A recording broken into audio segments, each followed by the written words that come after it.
Hello and welcome to another episode of the Uncommon Energy Podcast. A very special episode this week as we are going to be joined shortly by a very special guest. DanTDM is going to be joining myself and Azul to give us a little bit of background as his history as a competitive Pokemon TCG player. He started to get back into it over the last couple of years and played at EUIC this past year. He actually did a really interesting video over on his YouTube channel about that tournament. Be sure to check that out. But Azul and I are looking forward to having a conversation with him, both about his history and then also after that about an upcoming project that he has coming out, something he is funding called Twin Leaf, a tool for the Pokemon trading card game that hopes to release pretty soon. We're going to get some details from him about that, about what exactly is happening there. And anyone in the Pokemon TCG community is definitely going to be excited about this project coming up. We, of course, are going to have everyone's favorite segment, Guess That Flavor Text. Dan's going to be guessing the card. Azul and I have picked one out for him. He will be trying to figure out what Pokemon we have picked. And then we're going to close out the episode by chatting about Paradox Rift, the new set, what we think about it, how we think it's going to affect LAIC coming up, what are the best decks right now, what we've been enjoying playing and testing ourselves. And then we're going to close things out over on our bonus episode on the Patreon. If you want to check that out, every single week, Azul and I do an additional 30-minute episode exclusive to our Patreon supporters. To check that out, it's patreon.com/uncommon energy podcast. You can, of course, check the link in the description and all that as well. Here we go. My name is Chip Ritchie, joined as always by my friend and co-host Azul GG. What's up, buddy? How we doing, Azul? Doing good, Chip. Paradox Rift has been fun. Been playing a ton of that since it came out. Did it just come out on Thursday, right? So it's been like what, Yeah, 6 less days? than a week. 5 Yeah, days? Yeah. So I've been playing a ton of that. It's been a ton of fun to play Pokemon again. It wasn't like super unenjoyable to play Pokemon, but the last format felt like it dragged on for quite a it was definitely while. time for a new set, right? Yeah, because like the last couple set releases didn't change too much. We got Gardevoir, then we got Charizard. Did 151 do anything? We got Mew Mew, EX, so yeah. that made colorless Lugia a little bit better. So some very small fluctuations in the metagame, but I feel like but not what you really expect from like major set releases. But this newest set, I feel like definitely is going to shake things up quite a bit more than we've had in quite a while. So that's exciting. Yeah, I've been playing a ton with a ton of different decks. Yeah, it's been really enjoyable to try out all the new stuff, and there's quite a bit of it. Yeah, I've been doing like the multi streaming on Twitch, YouTube, and TikTok, keeping up with the YouTube videos. So there's a lot of content stuff from me this week, or been doing a lot of content stuff this week. So that's basically been my whole week is just the content grind. Specifically trying to get used to like the multi streaming thing because that's definitely like a different beast, I guess you could say for sure. But really been enjoying it overall. Definitely been a good time so far with it. What about you, Chip? How's your week been? Pretty good, pretty uneventful. This is my first weekend home in like a month, so we just kind of got to hang out. My mom actually came over Sunday morning and watched the baby for a little bit, and Brick and I went out to on a little date, went to brunch, got some time together, which we haven't gone on like a solo dinner date, just the two of us, and or I guess like a meal date. It wasn't a dinner, but in a while, so that was good. But yeah, it was nice to just kind of relax, chill at home for a little bit, and then right back into the travel in LAIC just around the corner. Looking forward to it. Been trying to practice a lot. I'm actually playing at LAIC. I know I maybe mentioned it a couple weeks ago, but it's was kind of buried in the episode, so maybe people don't know. But yeah, I'm not casting at LAIC. I actually am going down to play. I've only ever played at two international championships. I played at NAIC in 2017 and NAIC in 2018. Those are the only two internationals I've ever competed in. So kind of excited to get a chance to play in one of these again, and especially one that is not in North America. This is the first time I've ever gone to a Pokemon tournament to play outside of North America. So, yeah, really looking forward to it. Hoping to do well. Hoping to find a really good deck that we feel solid about, and hope to have a couple of us make a good run. Yeah, and actually, you're one of the ones who's been putting in like the the most time I feel like so far with like the try hard testing stuff. You've really been pushing to get Trying to get some on prep and in. grind games, man. Yeah, especially with like the new set. There's a lot to like Listen, same it find goes out. down for nap time. I'm hitting people up. I'm like, let's get on, let's grind. Come on, let's make it happen. Get my hour, hour and a half in. That's what we got. I will say it has Yeah. been convenient that, like, on TCG Live, I can, like, sneak a game or 2 here and there on my phone. It's definitely been nice, like, "Ooh, if I got a little idea or I see a deck that seems interesting, I can just kinda get a feel for it, try it out," right?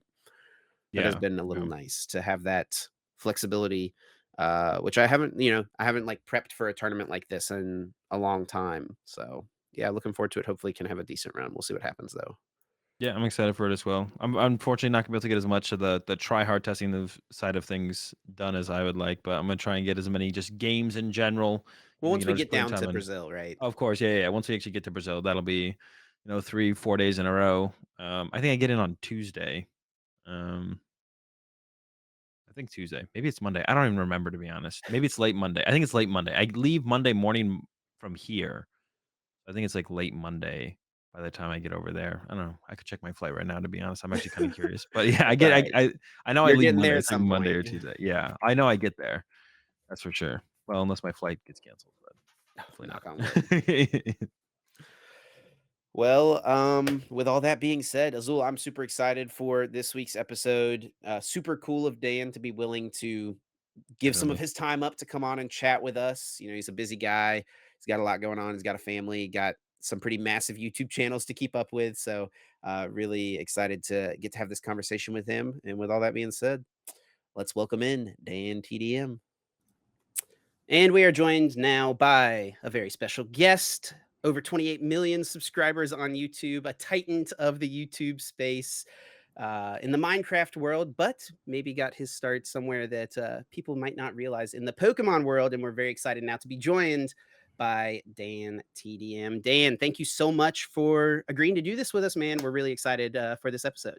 No worries. Thank you for having me. I've actually watched and listened to a lot of your guys' stuff, so it's cool to be on here.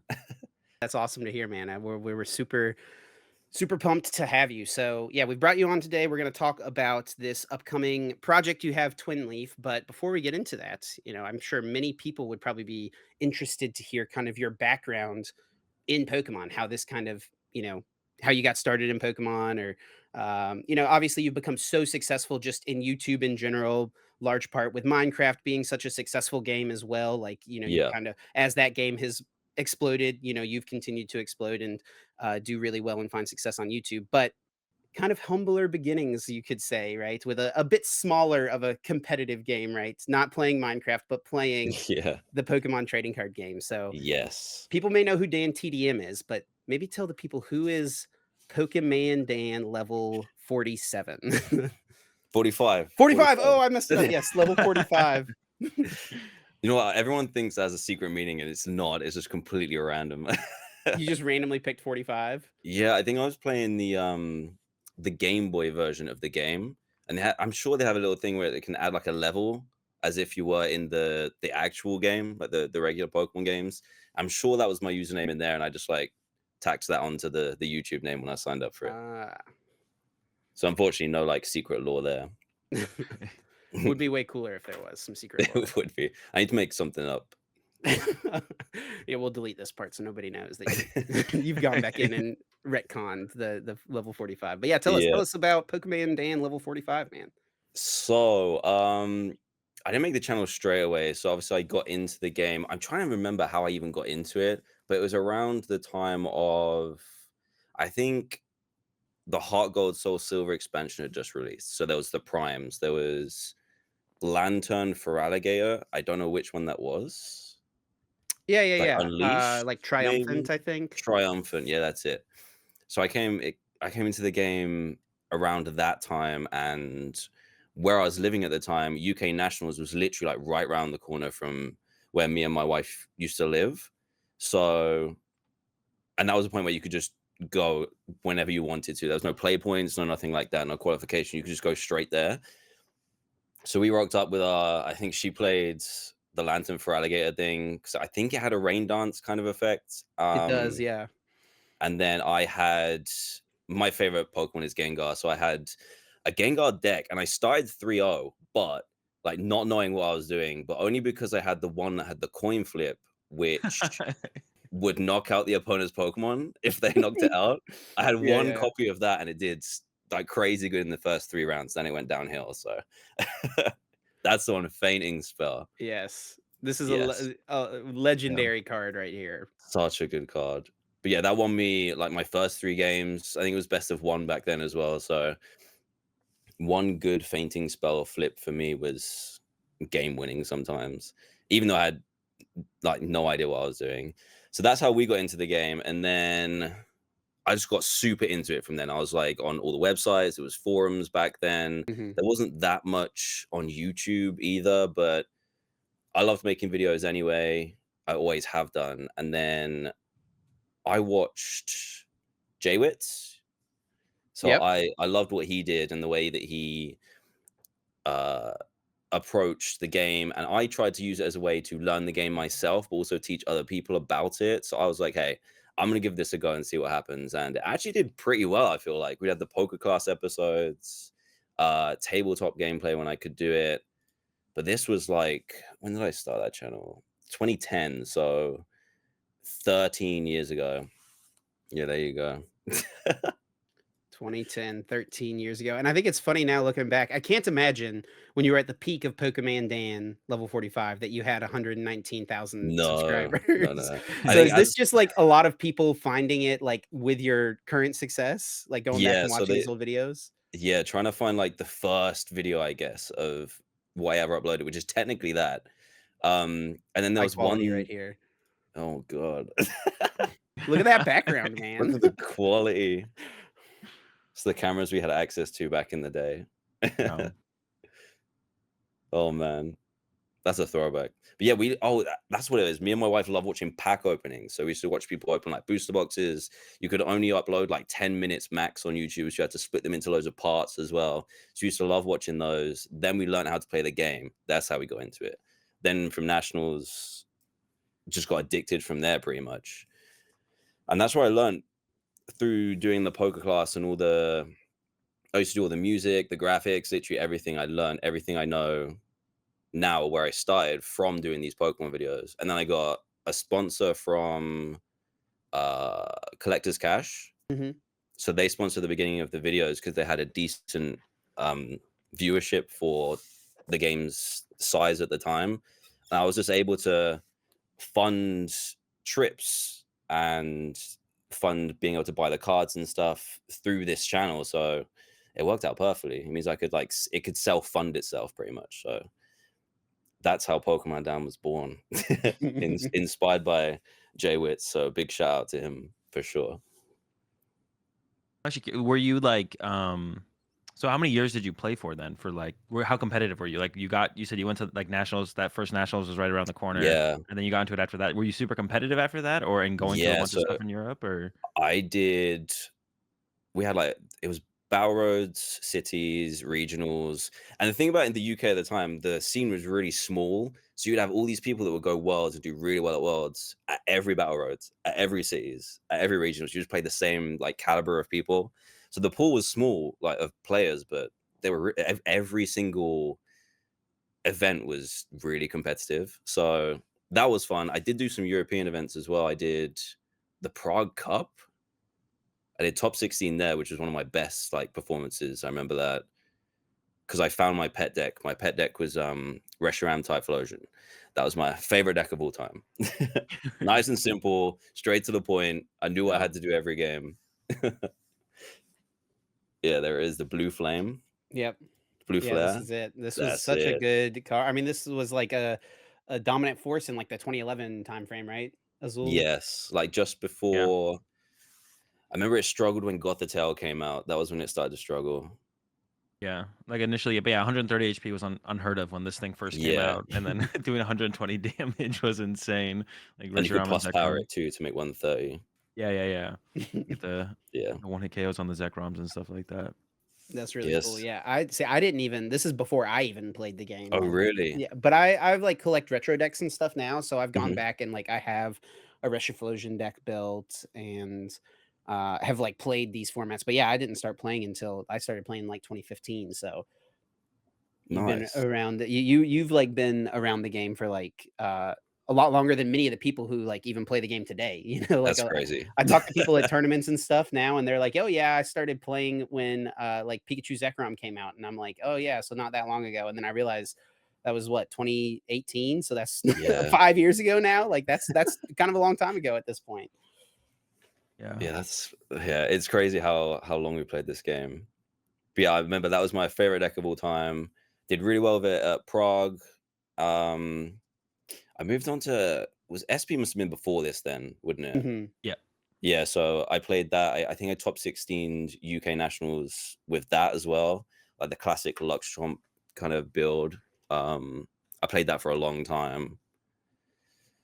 That was I wish I wanted to play Gengar at that time, but SP was just so good. It was pretty good, yeah. Yeah. I remember my wife used to play the Dialga version. I can't remember what it did, but I think it trainer locked. I can't Yep. remember. Yep. Yeah. So she played that. Yeah, had moderate success. Won a few battle roads, won a few cities. Top cut UK Nats a couple times. Yeah, not too bad, not too shabby. Yeah. So was I guess like so you competed for a little while after that, and then was like when, what was like the point where you kind of got out of competitive Pokemon? Like how much longer after, like how long were you around, competing, and then what was like the point where you kind of got too busy, I guess, with other things, Uh, like DanTDM and stuff took over, I assume, at some yeah, point, right? it was when that took over because on the DanTDM when that really took over. I was doing 2 videos every day. Literally 365 days a year. I'll do 2 videos. I'd edit them myself, thumbnail myself every single day. So you literally wake up, make videos, go sleep. So there was just no Yeah. room for Pokemon. So I kind of dipped out when it was probably just after the worlds where it was Reuniclus, the Truth deck one. The That's like 20 2011, I think. It's like the Ross 2011. Cawthorn's kind of Yeah. Yep. build. I think it was after that. I definitely didn't play when we had the GXs or the tag teams, and then came back in when V Stars came back. Yeah. So pretty big gap there. Did you always Yeah. like how much of a collector are you? I guess is like something I'm curious about because you're a competitor. Sounds like you enjoyed competing, but like you probably had cards did you have cards before like you started, with watching the pack opening videos and getting to that? Did you have cards, when you were a kid and stuff like that? Yeah, definitely had cards when I was a kid. I don't have any of them from then now. I wish I did. I still Yeah. have some of these Reshiram and We some were of all the so dumb when we were kids, man. Like, I know, just yeah. got rid of all our cards. What were we thinking? And even when I played, I would like before they'd rotate, because I never went to Worlds, Mhm. I would just sell them all when they still had their value. So before rotation, sell them all, fund the next set that you had to buy. So I don't really have a collection of old stuff, unfortunately. But now I do have stuff behind me. So I have like old boxes and stuff, but that's not from childhood. That's bought more recently. So I Yeah. collect, but most of the time I just love playing the game. It's the game that gets me. It's just so I don't know what it is about it. It's just really easy to pick up. Like even taking a massive break, it was kind of still fairly easy to get back into and get Mm. used to the new mechanics that are rings. I had no idea what like the GX and V Star thing was about. We had an extra marker that we had to flip over, that kind of stuff. Yeah. But there's just something about the game. I just absolutely love it. I can't put it down. Yeah. It's actually kind of funny that like when you started in 2011 is when the Lost Zone first became a thing with Gengar Prime, Yeah, Gengar if I remember Prime. correctly. And then basically between then and now, where we have the Lost Zone once again, there was basically no Lost Zone in between that whole time period. So it's like one Yeah. thing Wow. that The like Lost March disrespect is unreal well, we from Azul just right yeah, now. there was Lost March. There was one other time where there was the interaction with the Lost Zone, but there was a pretty big gap. Yeah, the Lost Zone has definitely been most relevant all the way back then, and then right now. Yeah. Right now, it's when it's been most relevant, I guess, out of any Yeah. time. But Did Gengar I remember when the leaks for Gengar came out, or when it came out in Japan, did it have was there a card where you just win the game? yeah, Lost Yeah, I remember World. when that came out and everyone was like, "Game's ruined. It's over." yeah, And then no one used it. it was not Lost good. the Yeah, world, yeah. 6? Oh, man. Yep.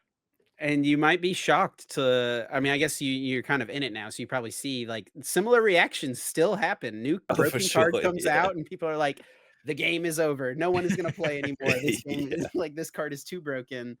And, I yeah. don't remember anyone playing Lost World in their deck, I don't I think. actually don't think it happens, no. I remember there was some Gengar Prime, but not this. yeah, it was not very good. Yeah, the Gengar Prime deck wasn't very good. There was like a Mime Junior Mhm. block type deck as well Mhm. with Lost World, where like there was an eventual win con.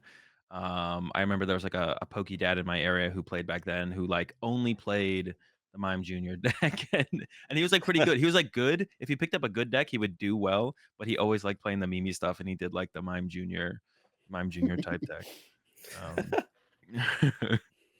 but yeah, everyone that was like probably the most panic I've ever seen in the Pokemon TCG was Lost World. Definitely, People are yeah. talking about quitting the game. Like right Yeah, now, these days, people yeah. just complain, but no one actually says they're gonna quit. And Iron anyone Hands who isn't making anyone anyone who quit just yet. yeah, Iron Hands hasn't made anyone quit. Anyone who does say they're gonna quit Pokemon always comes back the next major tournament. It's also true. Yeah. Yeah. Like Estrada said he was, I think, done going into the season and then won like the first regional of the season or whatever, got second or won the second one, whatever one of it was. So they always come back. They always come back. Um, um, you didn't know like you haven't collected through all the years, but you've been doing like more recently. You've been like getting into like getting some of the older things that you think are cool in the Yeah, Pokemon so TCG. I used to buy so we just save up, get the box of the set that's just coming out and hope we pull the good stuff, like Mewtwo, for example. I remember when that came out. Um, they did less promos back in the day as well, because like now I feel like the game is super accessible. Now they Yeah. have because I remember like Mewtwo came out and then you'd have to play a small run of tournaments before it came out in a tin. And Mhm. that's when it'd be more accessible to get. So we'd buy like one booster box and then be like, I hope I get a Mewtwo. If I'm super lucky, I'll get two. Um, but now I The pull rates back in buy this time were also terrible compared to what Yeah. they are now. Like, I feel like yeah, for I've sure. seen Yeah. videos and stuff of, like, people opening a booster box and they got, like, 3 EXs out of it or something like that. Yeah. Like, something absolutely and now you open up a box and you're disappointed that you got 12 hits. Like Yeah. Yeah. Yeah, there was like two versions of this card and you'd get one every I don't even know. You have to be super lucky to get it. Yeah. It's funny But that then it you would come out in a tin. yeah, it's funny that you mentioned the Mewtwo because I actually had the exact same experience. So all my siblings used to play, and I have, or three of my siblings used to play. So we got a box, the Mewtwo EX set, whatever it was. We got like one booster box each set, and there was four of us. Um, and I You had to fight remember, over the Mewtwo. yeah, yeah. I remember pulling two Mewtwoos out of our box. So we were like, we had some Mewtwoos to work with initially, but there was four of us, so it made it hard to get us all the decks that we need to get put together. But that's funny that you mentioned that because I remember that specifically as well. The Mewtwo set when the Mewtwo set came out. In context for anyone listening, like when this set came out, like this was the card. Like this card Oh, it absolutely was Was crazy. entirely Iron, changed the game. It was the best card in the game yeah, by far, and it was like impossible to get your hands on. Like I feel like Yeah. I didn't play it this time, but I've heard people tell stories about it being like 70, $80 just to like get one copy for your deck. Yeah. Like the And I'm full really art as glad that the well. days of that don't happen with playing the game Mhm. anymore. this was Even what. like I remember Well, SP when you wanted a Luxray. I think there was a promo Luxray as well, but I had to play with just one Luxray because they were yeah, so hard to get. The yeah. most optimum was like 2-2, but Mhm. then I could only get my hands on one, so you had to kind of work your deck around that. Whereas Yeah. now they'll probably be in like a league deck or something. And then Yeah. whenever you would, I remember like going to US Nationals, Luxors would be like 70, $80. And like the Yeah. Mega Prime on 2011 was like $80 or Oh my something. god, yeah, and you Yeah. needed like four of them as well. Yeah. It was like insane back then. But yeah, I was gonna say Mewtwo EX is what people think Iron Hands was going to be when Mewtwo actually came out. Yeah, Yeah, people have no idea. They should be content with how impactful the Iron Hands is today. They for wouldn't be able to sure. handle Mewtwo EX back in the day. Yeah, especially because it was weak to itself. That was Yeah, that was the main kicker. That was just mad. The Mewtwo wars of old. We've heard many Yeah. a tale of the Mewtwo wars of 2012. Um, well, yeah, so cool. So you mentioned kind of getting back into it and having a pretty easy time, like kind of getting back into the Mm, game, like re-picking it up. Is there anything you remember reading or a card you remember seeing for a first time that you were like, oh yeah, that's just like X old card that I remember playing with? Because I feel like they recycle some of these game yeah, mechanics every once, like Azul mentioned the Lost Zone, right? Being prominent back then and then being prominent today. Was there any like I remember sitting backstage at one of the regionals talking to Aaron Zhang, Cybertron, one of the VG yeah, casters who also used to play the TCG, and someone had a Temple of Sinnoh in play, and I was like, "Oh, that's the same as Crystal Beach, which is a card that was back then." He's like, "Oh yeah, I know what that does." Like he knew it right away. That's what that does. yeah. I'm trying to think because I feel like it was a lot to get used to how much faster the game was because Sure. everything had so much HP. that was really weird to get used to because I was used to people using Cleffa all the time, Pokemon Collector, like super slow setup cards. So I'm trying to think if there's anything similar. I mean, obviously, like, oh, Dark Patch. Dark Patch was one when that came back. I was like, here's my card. Because Darkrai Mewtwo was like, Dark Patch used to be so good. So when I saw that was coming back, I was like, oh, we're getting back to like that kind of era, but it didn't do as well as I thought it would. Well, I mean, Dark Having this Patch might moment. have its time coming up, though. This new Yeah, set, I was Roaring trying Rain, that seems yesterday. pretty dang good. Yeah.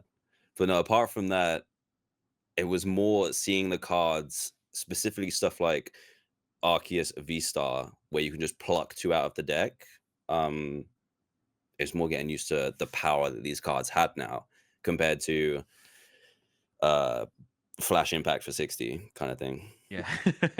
Well, and it used to be too, like, it had lower stuff, so stuff now has higher HP, so it almost make you Mhm. think like, "Oh, it's got more HP, the game would last longer, right? It takes longer to KO Yeah, Pokemon," but everything just does so much damage. The game's back, the time frame you're talking about, 10 turns sometimes, and nowadays it's yeah, like you're surprised if a game goes over 5 turns, it feels like a lot of times. yeah, yeah. That was a lot to get used to, but now we're in the thick of it. So it sounds like you're keeping up with the game right now, especially Mhm. like post your playing at UIC, which we'll talk about a little bit more. But what about that time period where you weren't playing and your life was probably consumed with um, DanTDM and doing all that? Did you still keep up with the game or like tune into like major tournament streams at all, or play anything locally, or like? No, I completely checked out for ages. I like sold all my cards. I was like, I'm never gonna have time to play this again. So, or like for the foreseeable future of like at least a couple years, I was like, no, I'll just Mhm. quit while I'm ahead. And then I didn't even watch like the official streams. So while I was away, all of that was building up too. Like when we were watching the streams, it was all like the top cut and people doing it off their own backs. So coming back to official streams and more importantly stuff like Limitless where you can just have the information right away, that was super impressive. But no, I didn't keep up between those times. No, I had to go back and watch some old worlds coverage. Okay. All right. So then, what brought you back? What made you want to play at UIC last year? What was like, or how long before UIC even happened that you decided that like, okay, I want to pick up the cards again? It was actually London Worlds. So I'd never been to Worlds. I only ever would have gone to Worlds if I qualified, but I was just never that good and didn't have enough time to put into it. But London Worlds happened to be like 30 minutes from me. So I was like, you know what? I'm gonna go. There was the cup as well. So I was like, I'm gonna go, I'm gonna play, learn it. And since then I've just been hooked, like probably even more so than before. I can't stop. There's so much So stuff sick. out there now. We're watching videos every day, the amount of content that's out there. There's online tournaments all the time. It's just like it's a whole new world now. Like before you had to just be in the right Facebook group and then you'd have the info and the lists. But now you can go straight in and get a regionals winning list the day after, sometimes the same day, and just start from there. It's really impressive. Yeah, I think definitely I mean, I haven't been playing as long as you guys have, but even, like, since I started playing, just the amount of knowledge, like, you Mm, sit down round 1 and you expect your opponent to have, like, a really good deck, right? yeah, And that wasn't always the case. You sit down round 1 and you're gonna see someone playing a modified theme deck back even in, like, 2015, 2016, you know? But now you sit down and they're just whoever won the last big tournament, there's a decent chance your opponent is playing that, which is pretty yeah, crazy. yeah. So it's just Worlds being so close to me, and then EYC was at the same venue, and it's gonna be the same venue again. So I just happened to have a really big tournament super close to me. So I was like, you know what, I'm gonna see what it's like, get back into it, and yeah, been hooked ever since.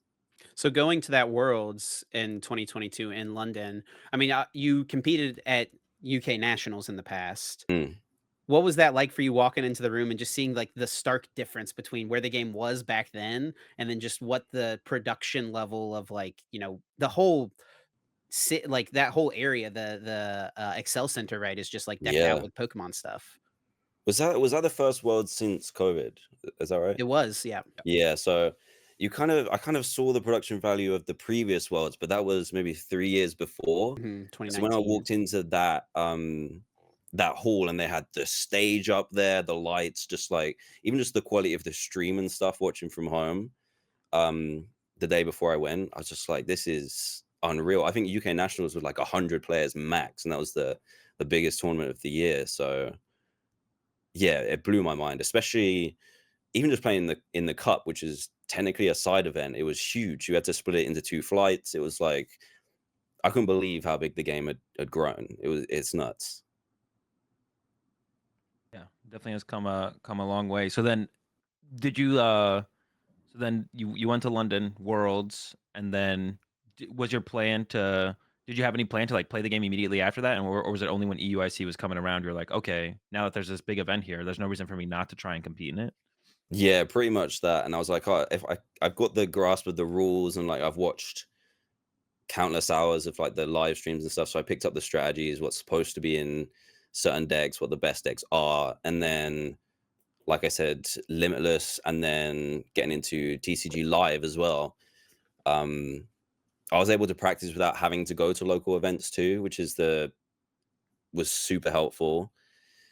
And then yeah, I think I set my sights on EUIC. Then I went to my locals after that, and I've tried to go to locals ever since, but doesn't always work out. But since the London Cup, my bug for the in-person events was I'd already caught it. Because as well, I only practice for the cup online, and it's weird only playing online and then Yeah. playing in real life. I just like I have to move these cards. I have to move the cards around. I don't get prompted for anything, so I made plenty of mistakes, but that was certainly a learning curve going from purely online to real life. Yeah, yeah, definitely is a little bit of a shock. So then And Mm. I that's mean, true for, like, I mean, even you know, having played before and then, like, getting back into it, like, so often people, like, at their first tournament, that's just what you hear is, like, "It didn't do this shuffle for me, I forgot I had to do Yeah. XYZ thing," and stuff like that. "The cards aren't glowing for me, so I don't know Yeah, which one yeah, I'm allowed even to the things you, play." like, can't do. Yeah. yeah. So you ended up taking like EUIC pretty seriously, I guess I would say I overall, tried right? to, Like, yeah.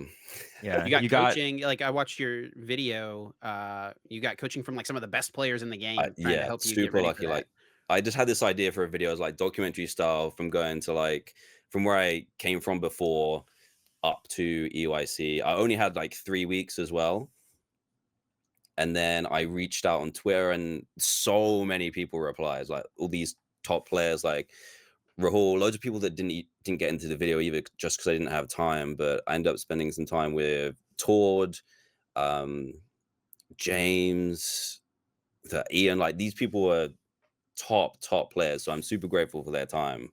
And I just thought it'd make a really cool video to be able to see if these top players that do really well all the time could help steer me in the right direction for my comeback to the game. yeah, yeah. It's unfortunate that they let you play Lost Tina in the end, I'm not gonna lie. I That knew was that pretty was great. coming. Do you know what? I really should not have played that. It was just like the most hyped deck. I was like, you know what? I'm gonna pick something and stick with it for the Yeah. 3 weeks. I thought that'd be more beneficial rather than like flip flopping between decks, but definitely should have flip flopped. Yeah, yeah, at least flipped at least done one flip off of Lost Tina. But but Yeah. then yeah, so what was that experience like? Like, huge event, like, were the nerves back? Were the jitters back? Obviously, you didn't have, like, the best of runs that you could have hoped for, but, when you sat uh, down and, like, played your first game in that atmosphere, that environment, it was actually, like, a it was really dark in that venue too, if I remember. I think That was, so. I like mean, even just the sheer size of that one compared to yeah, I know it was in the same venue, but that one even felt like another level, especially when you're playing in it, because Worlds is obviously for Worlds competitors. This was Yeah. yeah. at the time the biggest tournament, like 1,500 maybe. Yeah, I think the biggest Massive. one That's ever. like unheard of. Just the sea of people. I remember looking up and just seeing how many tables there were, how many like people's heads just playing Pokemon just on TCG. It was just, yeah, unreal. Fortunately, I got paired against out of all those people, I got paired against someone who I played against in UK Nationals like 10 years prior. It was Oh, that's crazy. sick. Oh, wow. Out of all the people. Yeah. So it was good, like casual game. I lost, but we had a 40-minute, it was against God of War. So it was like a 40-minute first game, and then we just didn't play the other ones. There was no point. Yeah. Um, so it was good to have that to ease into, but again, going from only playing online to real life just adds that whole extra aspects to it. You've got to do everything yourself, remember everything, remember contents for your deck, prizes. It's a steep learning curve, but I feel like I warmed up by the time I was at the end. But I got You were like, like ready to start the tournament over. You were like, all yeah, right, I'm pretty much, cooking now. Let's yeah. get in there. Well, I'm glad that we had the cup the day after, because I kind of had the warm up session and then got into the cup the day after, where I made a better choice of deck. Arguably. Well, let's not get carried away. He played Arctina for this one, Azul. Oh, it was Arctina was solid back then. Okay. I wouldn't mind an Arctina. Yeah, yeah. Still good to But play the again, Tina too. from like praising Limitless again, I just went on. So I saw that Arctina was doing well in Japan before prepping for EYC. Mhm. I feel like everyone just ignored it, or pretty much everyone just ignored it. I was like, I should have, in hindsight, just picked that up. So I went on to Limitless, saw, I think it was Sammy, actually. Sammy Sakum's list was Yeah. like, I think it came 15th. Mhm. I took that, sleeved it up, and I played 0 games with it and just went straight into the cup. I think I started 3-1 as well, 3-0-1. And then it just started to, the wheels came off after that. What I don't think people realize is how intense playing that much Pokemon in a row is. Yeah. When I got to like round 5, I mean, even round 3 with the Lost Zone, I was like, my brain just, it hurts.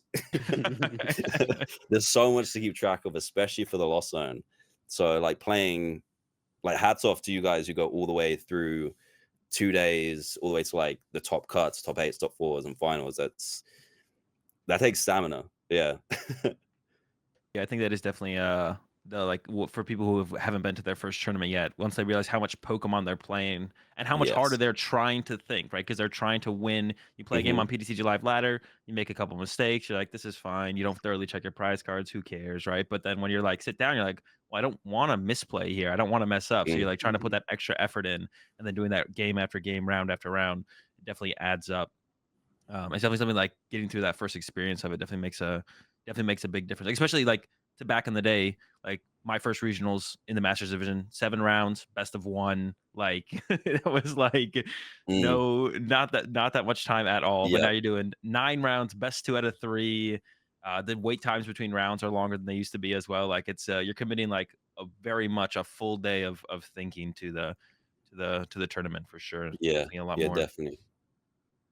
No, Yeah. I had tons of fun, and then I wish I played the cup out more actually, because I did. I think I went 3-1-1, then 3-2-1, so 3 wins, 2 losses, and a tie. I should have carried on playing, but I dropped out to see my kids before they went to sleep. But I kind of wish I played it out more, because if you win out, you can still get quite high in the rankings, get some CP Yeah. from a cup. So getting used to that kind of thing as well was a lot to learn. Also, And just I like the went, experience of like tournament gameplay as well is yeah, like to help carry you into the next one, even if you're it's like addictive almost. eliminated from points or anything. It just like can be good to have that. For sure, yeah, definitely. I think just meeting the people as well is another thing. I forgot how fun meeting, like getting paired against a random person, especially at that size of a tournament. Getting paired against just a random person who both hopefully love the game. You get to meet so many cool people. Like that was the best part about it. Everyone's there for the same reason. They love the game. They love talking about it, playing it. That was what really got me back into it. Because then I went to our locals the weekend after. So I was like, I need to keep playing. In person is just so much fun. So I went to my locals after for the first time. Everyone was super friendly, even though they all knew each other, and I was like the new person coming in. Everyone was super welcoming, and you just have this shared love of the same thing. Have that in that many people in such a large room was just really cool. Yeah, yeah. One of the main things that keeps a lot of Pokemon players Yeah. in the playing Pokemon is the community for sure, whether it be like the Yeah. VGC or the TCG. Definitely the community is what keeps everyone coming back for a lot of or that's one of the main reasons that keeps people coming back. Hmm. So Did you you've have been any playing. like Oh, go ahead. anyone you played against at any of these big tournaments sit down and like do like a weird like double take like are you who I think you are like any of that? Yeah, I had a couple at the cup, and they were like, "Wait," because my name's obviously on the slip, and they're like, "Wait, are you?" Someone actually said, "Are you Pokemon Dan?" I was like, "Wait," Oh, that's so that caught me off sick. guard. I was like, "What?" So yeah, I had that a couple times, but again, everyone's just super friendly. They're like, "What are you doing here?" The first time before that video came out, and I was just at the London was like, "Why are you here? What's going on?" Because so many people didn't know about the original channel. So that was fun. That was funny. What is the future like for you in the Pokemon TCG? Are you trying to get your Worlds invite this season, next season? Are you gonna ramp up towards that? Are you just gonna play at like EUIC when it comes around, cups and challenges? What's what's your plan moving forward, do you think? Probably, I mean, before the CP change, I was like, oh, maybe I could go to Worlds without having to like do all the big American tournaments and stuff. But since the CP change, I just don't think that is not a viable option for me. But I will still make it to as much as I can. Like locals is super fun. EUIC again is in the same venue, so if I can get registered, I'll be going That is there. gonna be the biggest issue, huh? Yeah, I'm not used to that as being the first hurdle, but if I Yeah. can make it there, I definitely want to play EUIC for sure. Yeah. Have you been to any of the European regionals or special events so far up to this point, or No, I haven't managed to make it to no? those yet. Okay, okay. That is kind of one of the hardest parts. Like, obviously, you're busy with, I mean, you've got YouTube stuff, you've got a family and stuff now. Like, the time away, I think, is the hardest part for a lot of people to try Yeah, to keep up yeah, and stay with the game and stuff. yeah. Or to, Especially like, to compete at the higher level, at least. yeah, that's what I was gonna say. Especially if you want to chase that invite, you need to be going to multiple different regionals in the US, probably because it's easier to get to from like the NAICs. You probably want to be going to that. Yeah, it's a lot more of a time commitment than it used to be, I guess. Yeah, definitely. Definitely things have definitely changed. I guess what I mean with the one change they made this year, you could just win a regional. You could go to one Oh regional, one yeah, tournament, win it, and then just It's top I guess you possible. two, could. just make the finals of EUIC, get your invite, you're good to go. I mean, there's the Um, plan. I mean, yeah. that's Your opportunities there. Just gotta the first step is registering, of course. That's yeah. like the first hurdle for Get everyone. through the Gotta get hard bit, registered. and then you're good. Yeah. Well, yeah, so that's cool to hear for sure. I mean, it definitely sounds like you're keeping up with the game, like, and then the Yeah, new cards and still playing with everything. So that's cool to hear. And then gonna be competing when you can. yeah. The online and the like official streams and stuff. It's so easy to keep up with stuff now. So yeah, I've been trying. I tried out the new set yesterday. Feels like we're getting a bit faster, which I'm not sure about. Tried out Yeah. the Roaring Moon and what was the other one? Oh, the Valiant. Yeah. You get any Bidoofs donked yet? 100%, yeah. Even more Pecos when I was playing Oh, the Roaring no. Moon. My first game, I got like taken out by this. I was like, "What is going on here?" Dan's excited to play with the new cards for the first time. Doesn't even get a It was turn. exactly that. So I played against the Valiant first, got donked, and then the second one I got yoga looped. And by the end of their second turn, they had 10 cards left in their deck. I'm like, what's going on? I thought we were going to stage like a slower stage twos, but we'll see. Yeah, it seemed like they're pretty a lot of people are choosing to go second now too. People are choosing to go second. They're trying to be the first Yeah. person to attack, and Hmm. things have definitely this set has definitely changed a lot. Yeah, I don't mind it so far. A little bit less lost box doesn't hurt. More playing more True. Yeah, games, true. less really long turns. There'll be probably a lot less ties at LAIC, I'm predicting. Yeah. I think less ties moving forwards for sure.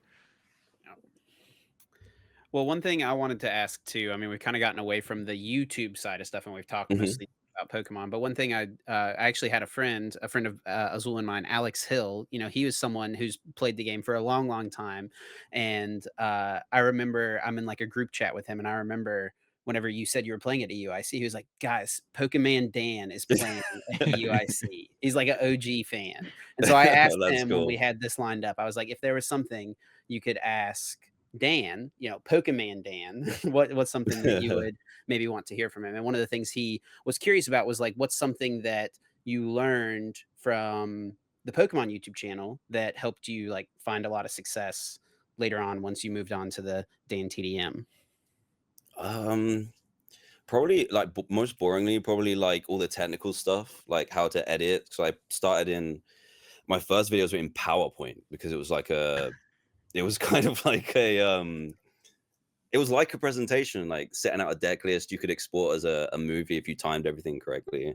So I started in PowerPoint, then moved on to Sony Vegas, then Premiere, and I just spent all that time on the Pokemon channel learning how to do YouTube basically. So when I went to the what is now my main channel, but started as the second channel, I had all those skills ready to go. So I didn't have like all my like bad videos out the way already. So yeah, it helped with technically being able to just learn how to do things. So I didn't go and study it at school or uni or anything. I just learned it through doing the Pokemon stuff. So that's probably what helped me the most for sure.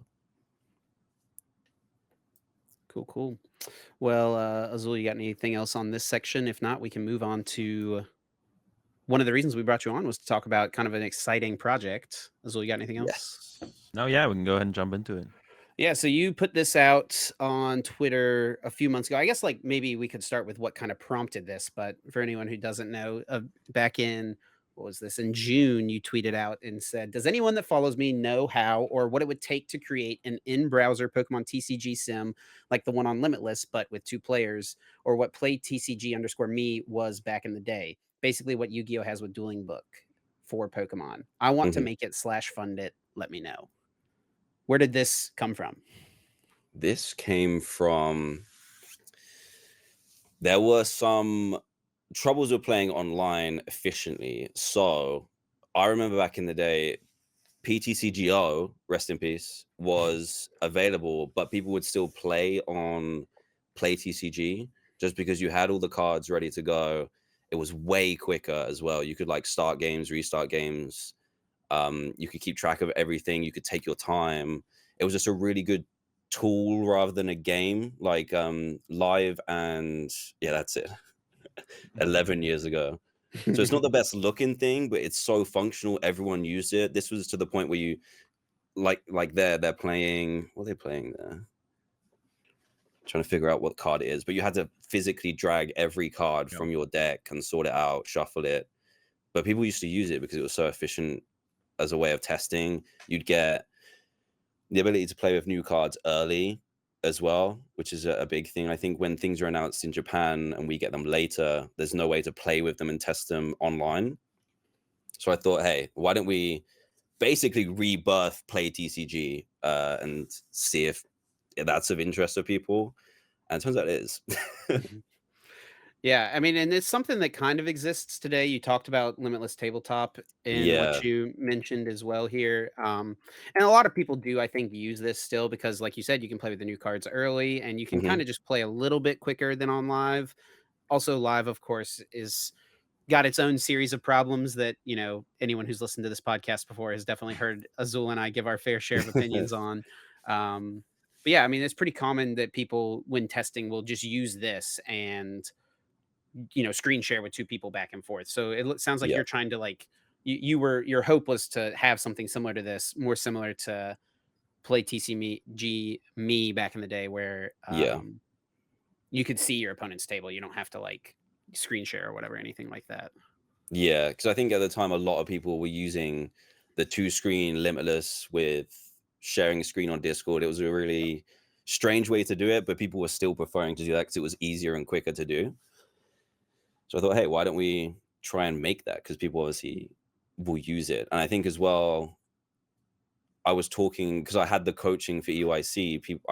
There's this whole world of coaching now where I think there's a tool that could be made like Play TCG, which would be useful for that space too. So we Yeah, thought, hey, definitely. let's see if I'll reach out and see if anyone knows how to do it. But it turns out people know how to do that and are fans of the game too. So that helped. So I was expecting just to have to explain it to developers that followed me, for example, but it turns out the Pokemon community has a a fair amount of developers there already. So Yeah, and then just a few weeks after this tweet, there was another tweet mhm. put out, Twin Leaf GG announcing this project. Twin Leaf coming Yes. soon, a TCG simulator made by fans for the fans. And yeah, so I mean, this is one of the things we wanted to bring you on and talk about today was just what's kind of going on with this project, where are things at, and kind of what is the, I guess, the future plan for what's happening here. So at the minute, we're at the point where we have it's kind of been split into two. So there's the manual version and an automated version. So manual is obviously easier to make because it's all player inputs, kind of like Play TCG, but with a little bit more automation than that. Like you can set up a game, you can search the deck easier, shuffle it easier. So there's that side of the project, and then there's the other side, which is fully automated. So you can play a research, you'll discard your hand and draw 7, that kind of thing. So there's two sides to it. What we want this to be is less of a game, more of a tool. So you can use it for coaching. We'd love to have. We sent you some clips. Actually, it might be easier to Yeah, explain if sure. I show you it. I'll pull them up. So if you go to, this is deck builder. We'd love to have it so that you can kind of like in limitless, you can import and then just. We want you to be able to go from list to game super fast. Like this is all about speed and convenience. For sure. I've got a few more clips here. Just getting all sorted. How like how hands-on are you with like keeping up to date with everything that's happening and looking at new things putting together or putting out your own suggestions and ideas of things you think should be in the game? Because you're a player, so you have some idea of like Yeah. what you want to be in a simulator to be playing the game. So how hands-on are you? I try to be as much as possible. I don't have the technical know-how, so most Yeah. of that is what has been happening without me because I just don't have what it takes to create something like this you're seeing on the screen. But like you can see on here, we love having things like the messages on the right-hand side where you can Game go log is back pretty through what important. happened. Yeah, go through what happened. We'd love to turn that into a replay feature as well. So you could have this crazy game, or someone who's coaching someone else can take a game that they've played and send it to someone. You can rewatch it, pause it, roll back the plays, stuff like that. Um, Other ideas are using it for GLC, like the Gym Leader Challenge formats, so custom formats, old formats, future formats. So if a card gets announced, then you can just have it in the game and be able to kind of play with it straight away. I'll explain as well, the images aren't on here because obviously legally we can't use the images. There'll be a way to put the images in it, but that's up to the player to find out how to do that. But as you can see, the functionality is there without the images. You can still technically play it like this, but it's a little bit more difficult. Yeah, that's definitely something we wanted to ask about too, because I think that's something a lot of people have questions about is kind of Yeah. like, how could this, exist? Pokemon has their game that they produce and make and stuff like that. hmm And you've kind of said as well, like this isn't a game, this is more of a tool, right? So, like, what are kind of some of the things behind the scenes that are going on to make this thing be able to happen? So the biggest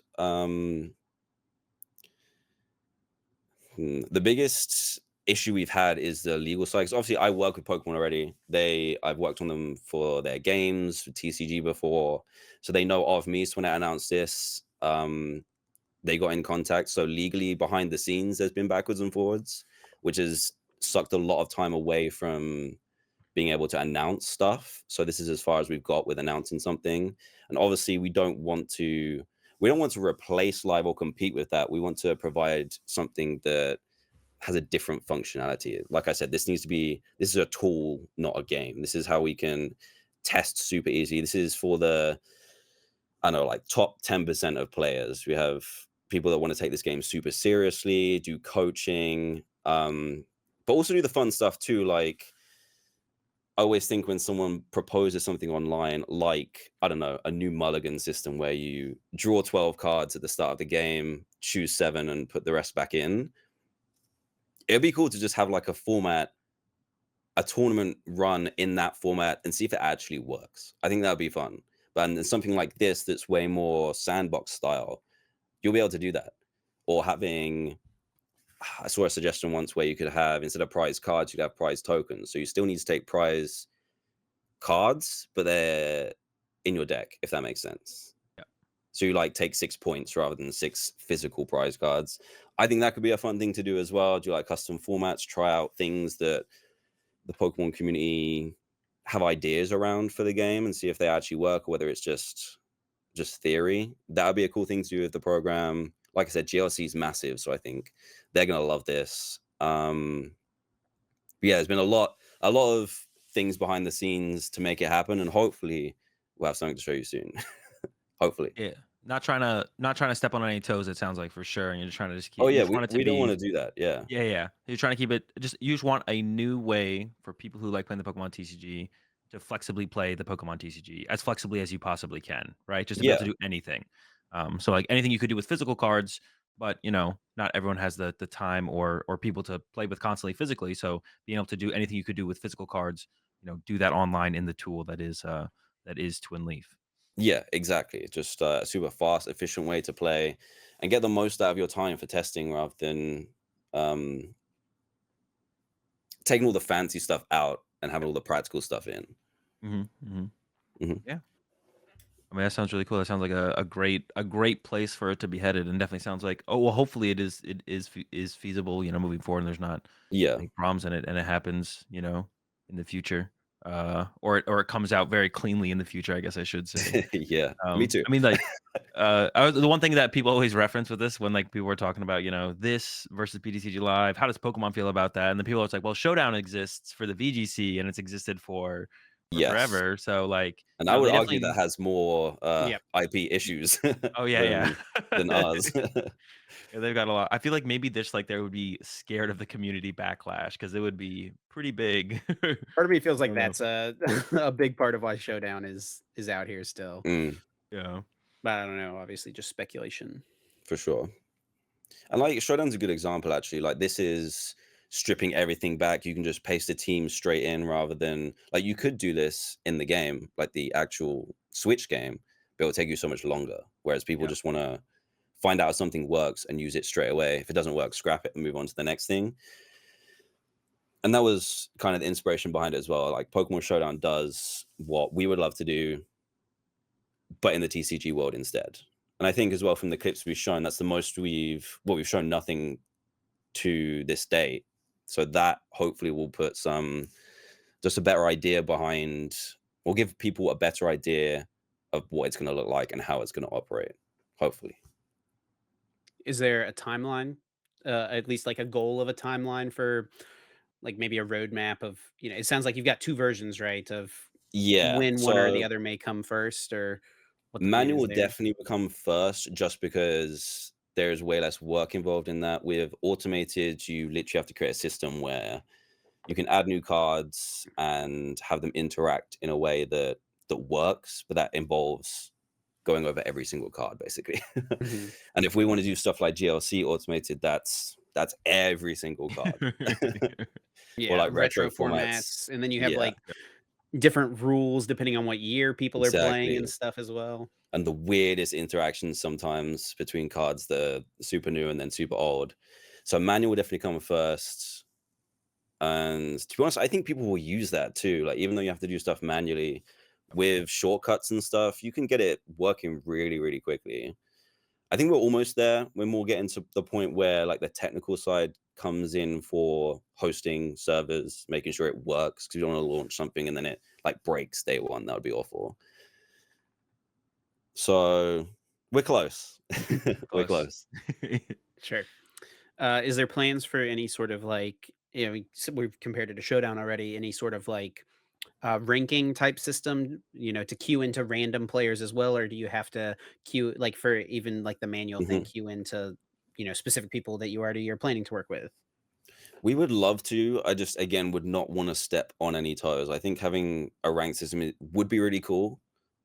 That would involve a lot of work to get that to work and make sure it would have to not be on the manual sim, basically. It'd have to be on automated. Otherwise, you've got a whole load of other Yeah. issues with Oh, yeah, for the sure, state of the yeah. game and stuff. But we also don't want to step on any toes. If live is the place to do that, then live's the place to do that. And then Twin Leaf's the way you do it, with just with friends and coaching buddies. But we'd love to, but we'll see if we can make it work. Yeah. But definitely as like someone who is I do coach in the game and stuff like that. So this is Yeah. like the Yeah. idea of a and I've used, the limitless tabletop simulator a couple times for that. But definitely the idea of, having something like the Twin Leaf and like how it expands on that and would have more flexibility and just kind of ease of use for like getting two people on the same board. I'm Yeah. definitely personally excited for that as someone who does coach in the game. Cool. That sounds good. And I think as well, having like unlimited timers. It's just something as simple as Yeah. that Yep. Yep. would be I great.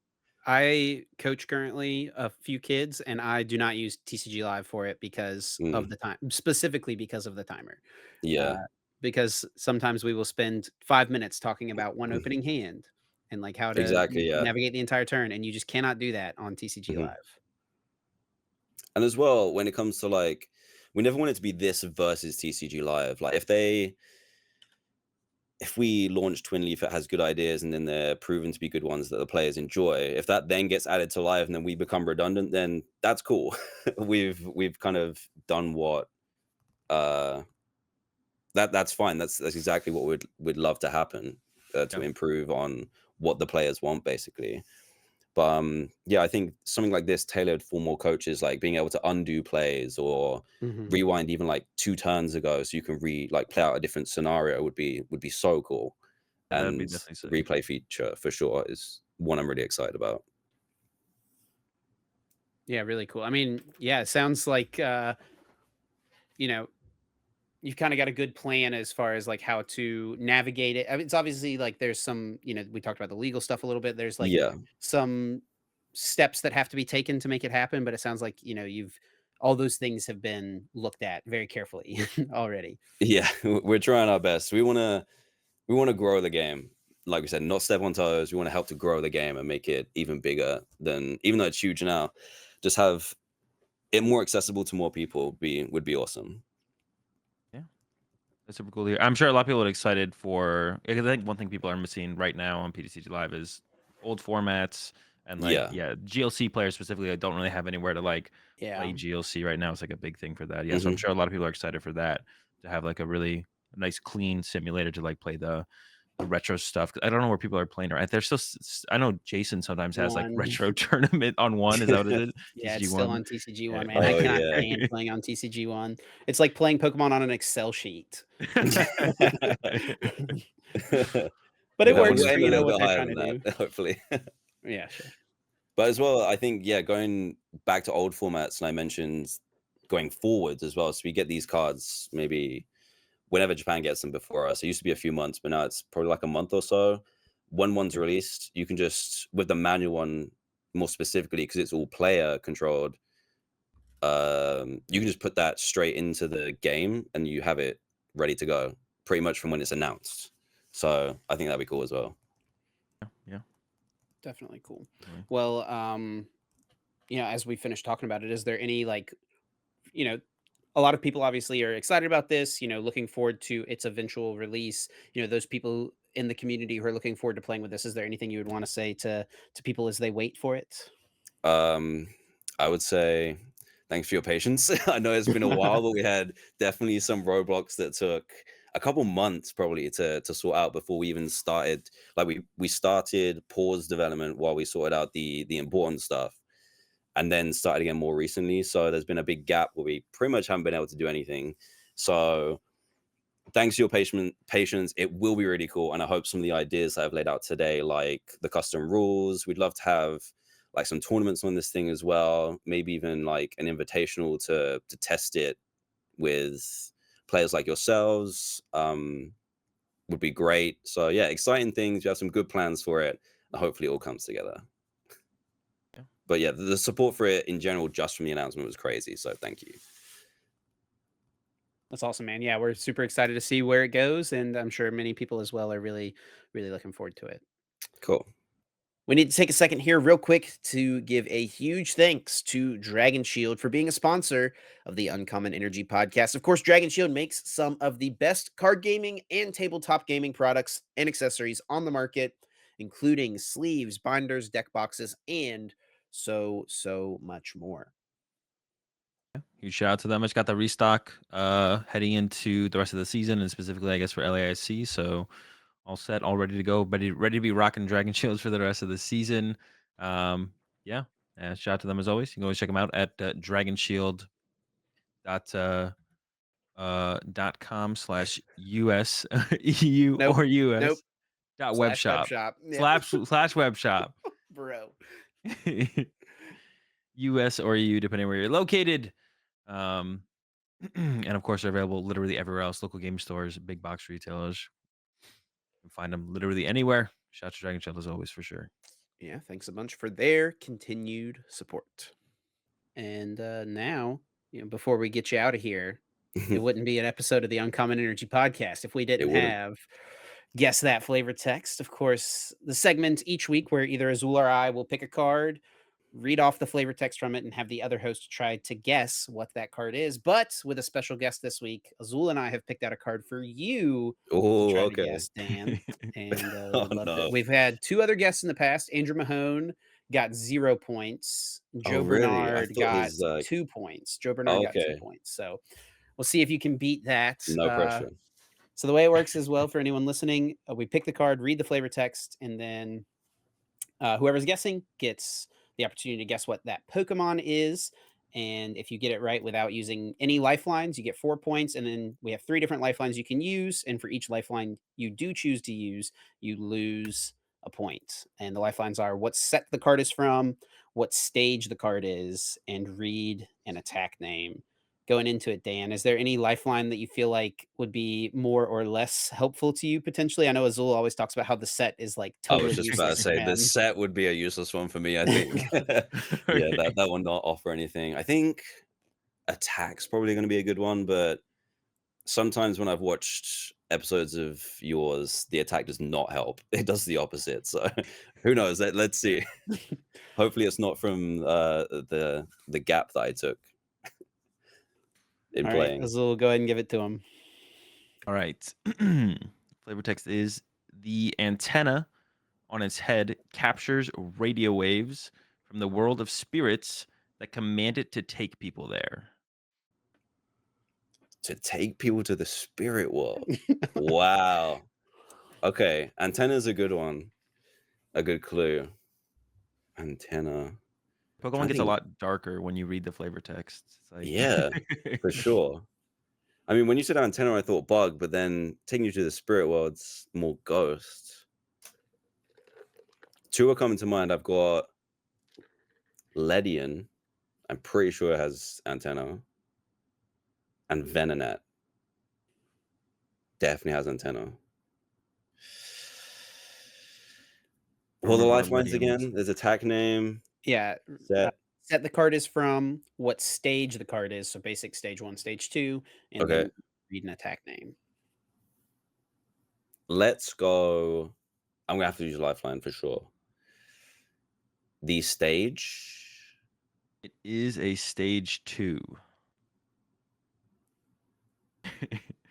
It is. Oh, it is a stage two. I'm pretty. Is Ledian a Surprise, stage two? Ledian and Venonat are not stage 2s. Oh, okay.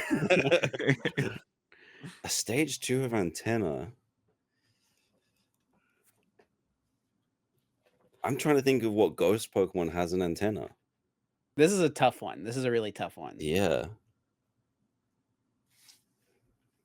I was convinced Ledian was a stage two. Oh, help you out there, a lifeline and a half right there. Okay, let's go for attack name. It has 1 attack, which is Hard Feelings. Hard feelings. I didn't Oh even god. realize how old of a Pokemon Ledian was. I thought that was a newer Pokemon. Is it Nope. Thing like is gold, old. silver? Yeah, it's the 2nd generation. Yeah, sheesh. Azul just knows nothing about Pokemon. At the minute, I'm in the same space. Antenna to the Shadow Realm. We can give one more hint that I think might help you out a little bit, or at least narrow it down a little bit for you. That's not like a Okay. technical lifeline. Um, in the time frame that you like started competing, this was like a pretty good card. Oh.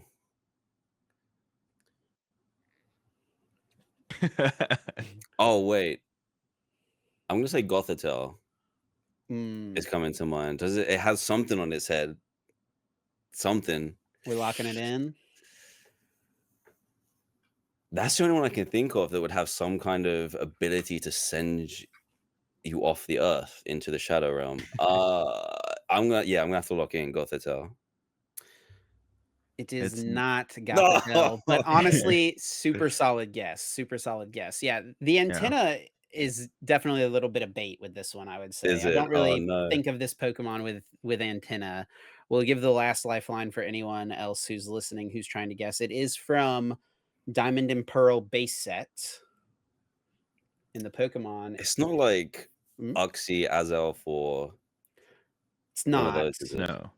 not. It's It like one of the is best tech cards of like all Oh no, I guess time. stage 2, isn't it? Yeah. it is Dusknoir. Dusknoir. Man. This I don't know how That's this thing so is much considered to text on a have an Pokemon card. antenna. Well, if you look at other images, it's like the yellow disc on its head. I was thinking about it too. So I was like looking at other images of Dusknoir, and there's like, yeah, the thing on its head. I guess Oh, that's the that. antenna. Yeah. That's its antenna. Yeah, that I wouldn't consider that an antenna. Yeah. I'm not sure, but yeah. Oh, that's a cool card. Didn't it have a level X as well? It Yeah, did. yeah, And a kind of absurd level X too. It, like, didn't have any attacks, but it, like, became a stadium when it was knocked out. yeah, yeah. For anyone who doesn't know Yeah. what the Dusknoir does, it had the Dark Palm ability, and it put one of your opponent's Pokemon on their bench back into their deck if they had more than 3. It was like, yeah, probably one of the best like 101 tech cards, stage 2 tech cards like ever in the Pokemon TCG. Yeah, and back at this Well time as well, played. you could rare candy a Pokemon the turn it came into play. Yeah. So people would Yes, you bench could. Duskull, rare candy Dusknoir, pop something back into your opponent's deck. Insanely strong card. I Yeah. completely forgot you could do that. I remember there was broken time space where you could just be like basic stage 1, stage 2. Mhm. Completely forgot you could rare candy straight away as well. The card we had thought about giving you, but we decided not to because we thought it would be too easy. Why don't I can I just let me just read it to him real quick, Yeah, actually. flavor We'll text that see. one, yeah. I think it might be too easy, but we'll see. I just gotta pull it back up to read it. All right, this one, it has the world's largest petals. With every step, the petals shake out heavy clouds of toxic pollen. Vileplume. It's Yeah. Vileplume. A Yeah. little too easy, and specifically the Oh, that Vileplume from card, Undaunted. man. We wanted to do this one because this would be a Oh. little bit of callback to your first episode of Poke Oh, Class really? was about this card, but it was a little too easy. God, I Yeah. remember whenever anyone would bench an Oddish, I'd just like shudder a little bit. What a card. What a I also Yeah. card love indeed. the borders they put on those too, because it's like the faded yellow. Yeah. That was a great time for Pokemon there. Those were actually, yeah, speaking of that, I mean, yes, Cargoso Silver is some of my favorite artworks of cards in general, and the borders are definitely have to do with that. Harsh yellow is definitely not it. Thankful that we have the silver borders now for sure. Yeah. And the legend cards were insane. Oh yeah, The 2-part ones. Oh yeah. legends were definitely dope. Cool time in the game's history for sure.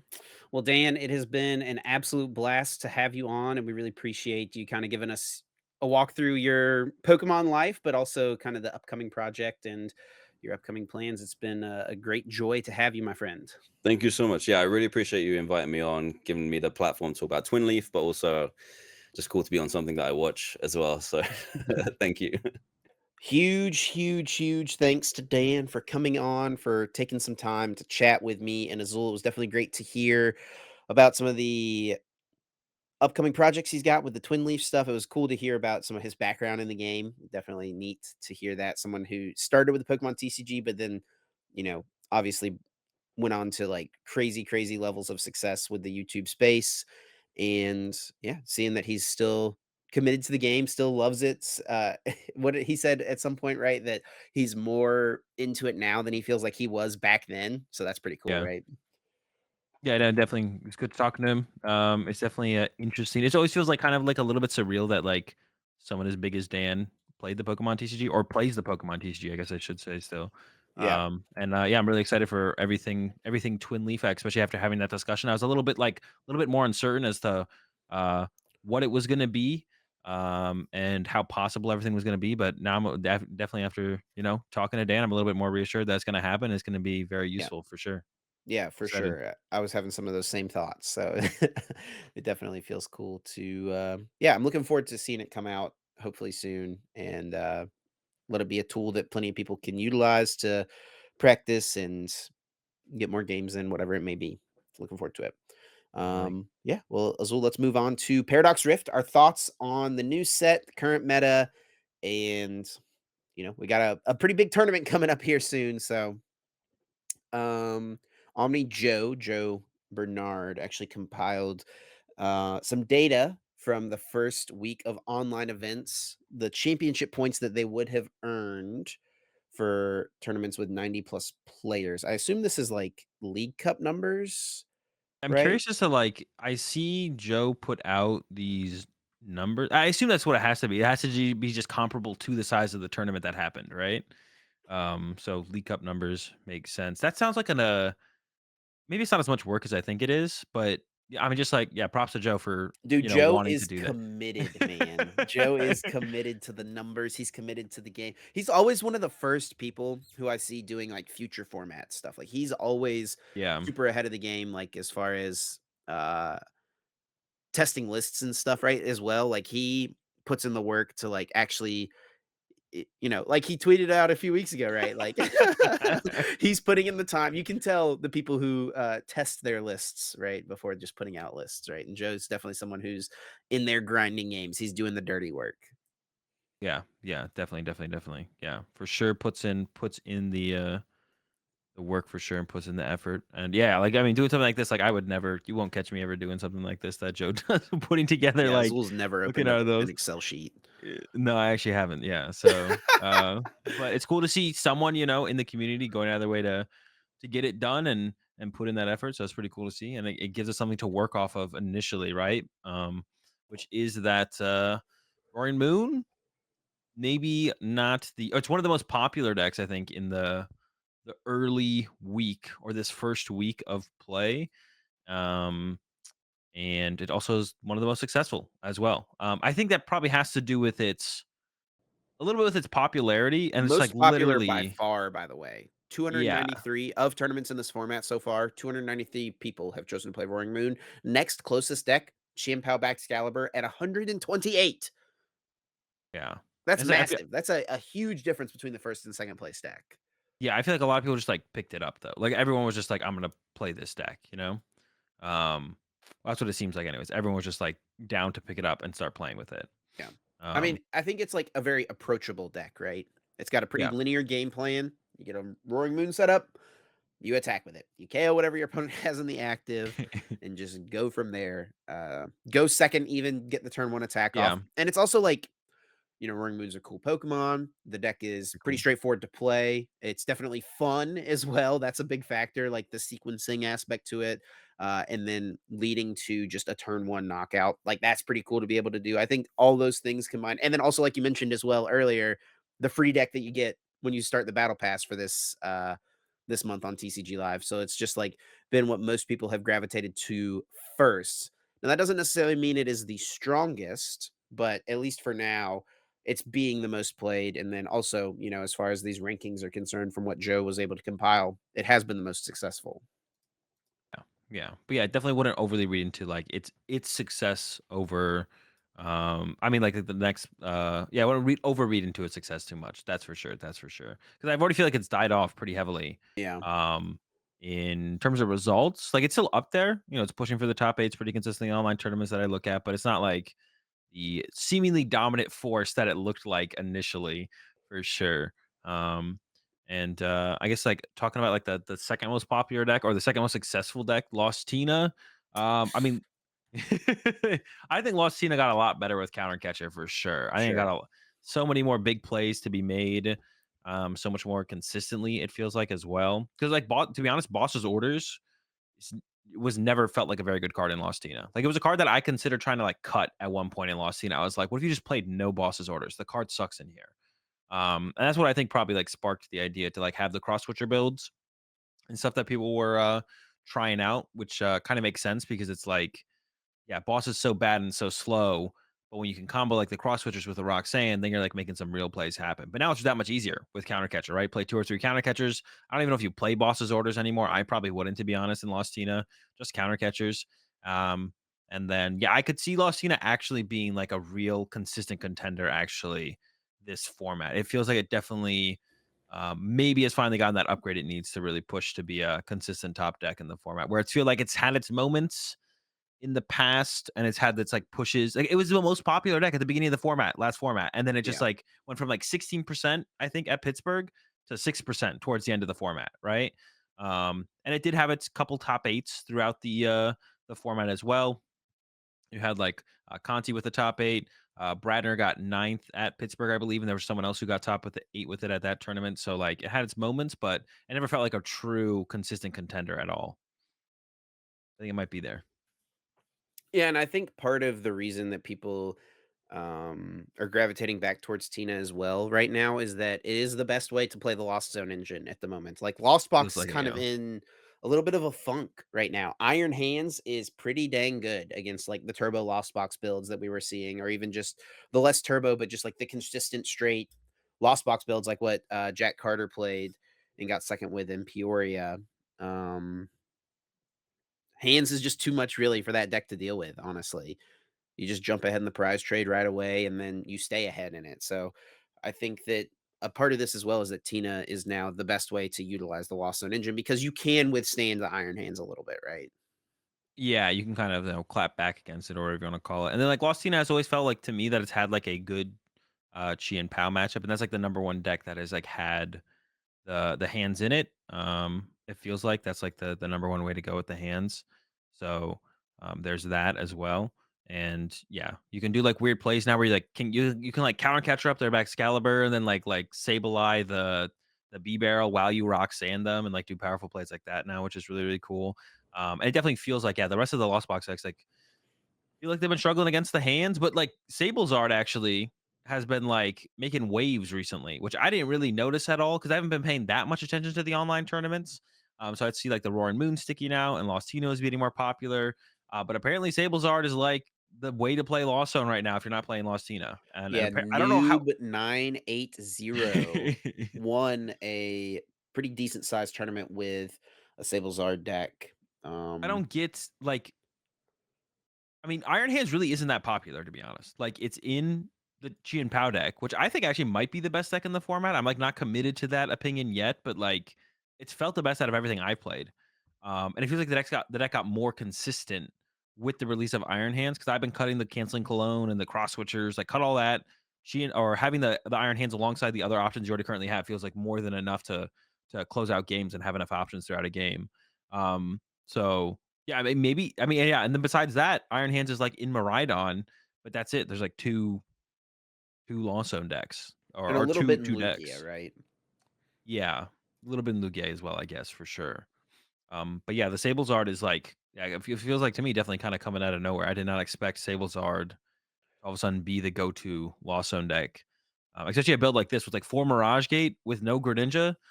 Yeah, that just feels like uh Mirage Gate in non-Greninja builds has always felt really, really awkward just because you don't see as many cards. The Greninja like sees you so many more cards turn to turn, so feels always that much harder to pull off these kind of Mirage Gate plays. But I mean, it's been working out. Sablezard, like, yeah, you said a noob here with a dub, and then a bunch of other people have been like doing well with it as well. Yeah, it's definitely been popping up a little bit here in some of these tournaments. Also, another deck that can utilize counter catcher pretty well. I feel like. Yeah, yeah, definitely. And I think that's like probably to be honest, that's like the card you want to take advantage of if you can. It's like the best card. It's like the best card in the format. If you can take advantage of counter catcher, you like the plays you can make with counter catcher, like turn to turn, having access to those big plays is like huge. So I think decks that can abuse counter catcher specifically have like that's like a deck you want to be looking to play. It almost feels like. Yeah, I mean, any deck, like if you can combine any of these already powerful supporters with a gust, like that's going to be pretty good, right? Not Definitely. just the stall decks able to utilize it, but that is another deck. Speaking of things that have become more popular, Snorlax Stall has snuck its way pretty high up. It did win one of the earlier. Actually, wait, no, this is like just a couple days ago.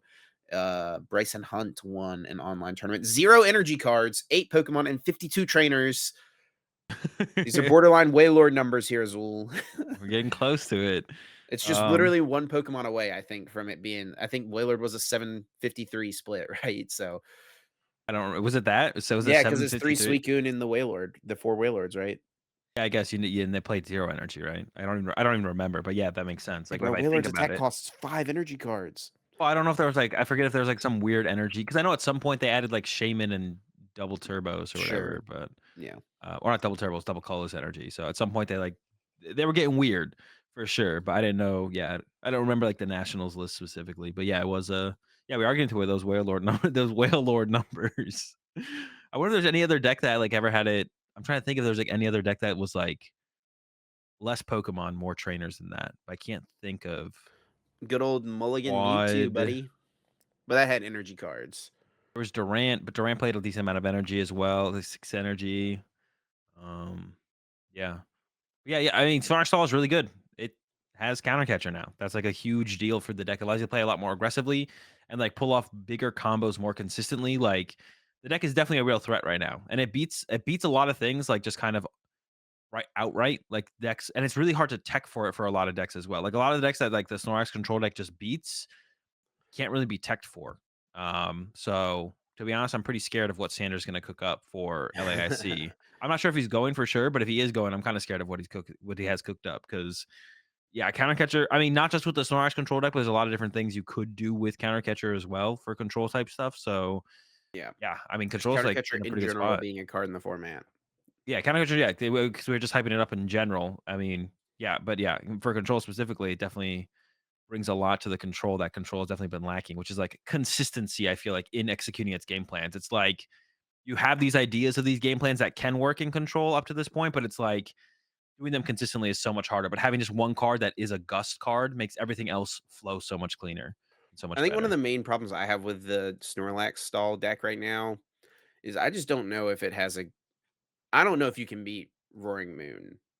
Like, if someone is just doesn't Yeah, put too much stuff in play, but it's beating Roaring Moon consistently, which is crazy to look at. 68% win people percentage. gotta. All they have to do is like not bench their squawkabilly. I think I just mean, like sure, sometimes you're gonna just start a Squawkabilly or something, right? And yeah. then you're gonna lose to that. But literally, like, I played on ladder a couple days ago. I was playing Roaring Moon up against a Snorlax. I started a Roaring Moon. I just went attach, pass, attach, Sada, knockout. And then I took a knockout every turn and won the game. And that was it. Yeah, well, I feel like yeah. I mean, that's like a lot of people don't know how to. One of the strengths of control, which is always when it's kind of. I'm not gonna lie, it gets a little bit annoying when you discuss control with someone who's a like control main. They beat everything with every combo all the time, but that's because people just don't know how to play control, like or play against control, to be honest. So like, yeah, it's always like it is always just annoying to talk to someone who's like a control main and is always playing a control deck no matter what. They're like, nah, I beat everything with this and this and this line. It's just like, well, what if they just like attach, pass, and then Yeah. attack What if turn they two? don't put their Greninja in What play? if they don't bend Squawkabilly? Yeah. It's like, no, they always have something on the bench. It's like, yeah, but yeah, it's yeah. A lot of people just don't know how to play control, which is one of the strengths of control. And when the deck is actually good, like it is now, you can actually beat people who don't bench Squawkabilly turn one. So it's actually getting a little scary for control. Like the That deck is is like you're true. saying, it's pretty good. You do have the outs, right? The Erica's Invitation added Some of those, from yeah. 151, very good. You've got the Echoing Echoing Horn horn. combo plays. You got the Rotom to draw you a bunch of cards early. Like the pieces are definitely here. So like I think Snorlax control was in a spot like the past format and maybe the one before it as well. It's like popped up the last couple months here and there where it's like someone who just kind of knows what they're doing is almost always going to beat it. But now that's not necessarily the case, right? Someone who knows what they're doing can still lose to it because they just get cheesed by Erica's Invitation, Echoing Horn, whatever, any of that stuff. Yeah, exactly. And Now there's it's like only actually so much has playing around that stuff you can do, right? Yeah, now it actually has good, solid win conditions against someone playing well instead of just hoping to beat people who don't know how to play against control, which is a pretty high percentage of players that don't know how to play against control because like it's not a very popular deck, so you're just not going to get any practice against it, just like on live ladder or even like local tournaments. But now you actually have solid win conditions that can actually beat people playing well, which is kind of what it was missing. I feel like. And then another deck that's been pretty popular, actually, yeah, I don't know where it ranked on.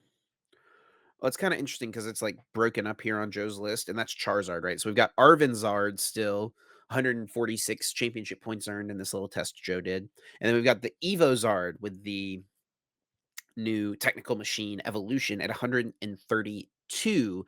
So 278. I mean, that puts it at third if you combine both the Charizard decks. Obviously, they are going to be a little bit different. But it does feel like this Evolution Zard, the Bibarel version of the deck, has started to kind of pick up a little bit of steam. the version that Ryota played over at the Japanese tournament, right? Yep. With the I'm trying to find the list with the Toad Scroll in it, because that is definitely one of the funny things that this deck plays, right? I mean, traditionally, one of the bad matchups for Charizard was the Chien-Pao, and then the Toad Scroll kind of is just a pretty solid answer to it, right? Yeah, yeah, the Toad Scroll that it stops players from putting was it from getting cards from their discard pile into their hand from trainer cards. So it Or shuts abilities. down or abilities or abilities. Does that even work? Does that counter anything in the current format? Not right now, I don't think. But if like Yeah. imagine something like a Starmie Space Beacon, right? Like it would Yeah. stop something like that. So this basically stops superior energy retrieval, and also, which I didn't know about until someone like tweeted about it. I think it was actually Twan who tweeted Quan, about yeah.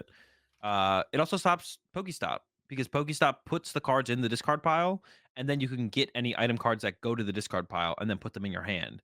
So they're not supposed to just like be revealed and then you take your items like people kind of play it IRL, which is like a fine way to play it.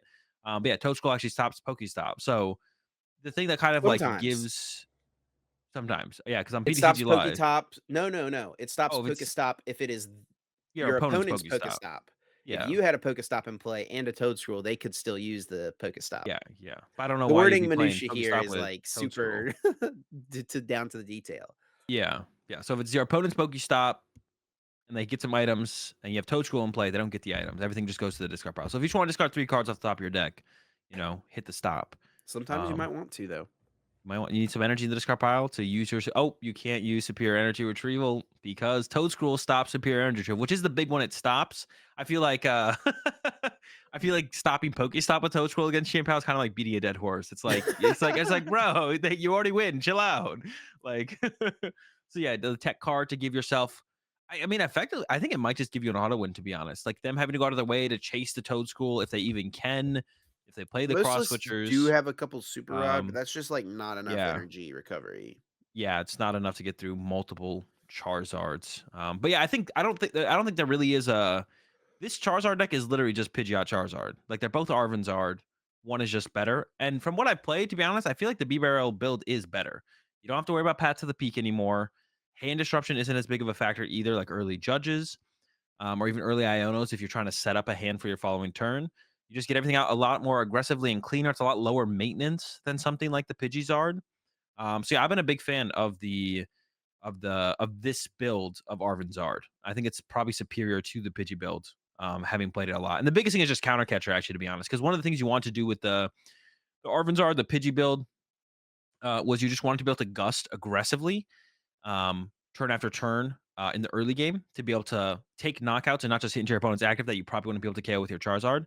And turn one, Arvin, Battle VIP pass, technical machine. Turn two, Arvin, counter catcher. And then it's effectively a boss for you. And you're just kind of cooking. Yeah, so this, I mean, is becoming the strongest, I think, technical machine evolution Yeah. at the moment, at least in the current format. And this is definitely the deck that's utilizing it the best. It's pretty cool, right? You just get go second, do the thing like you mentioned.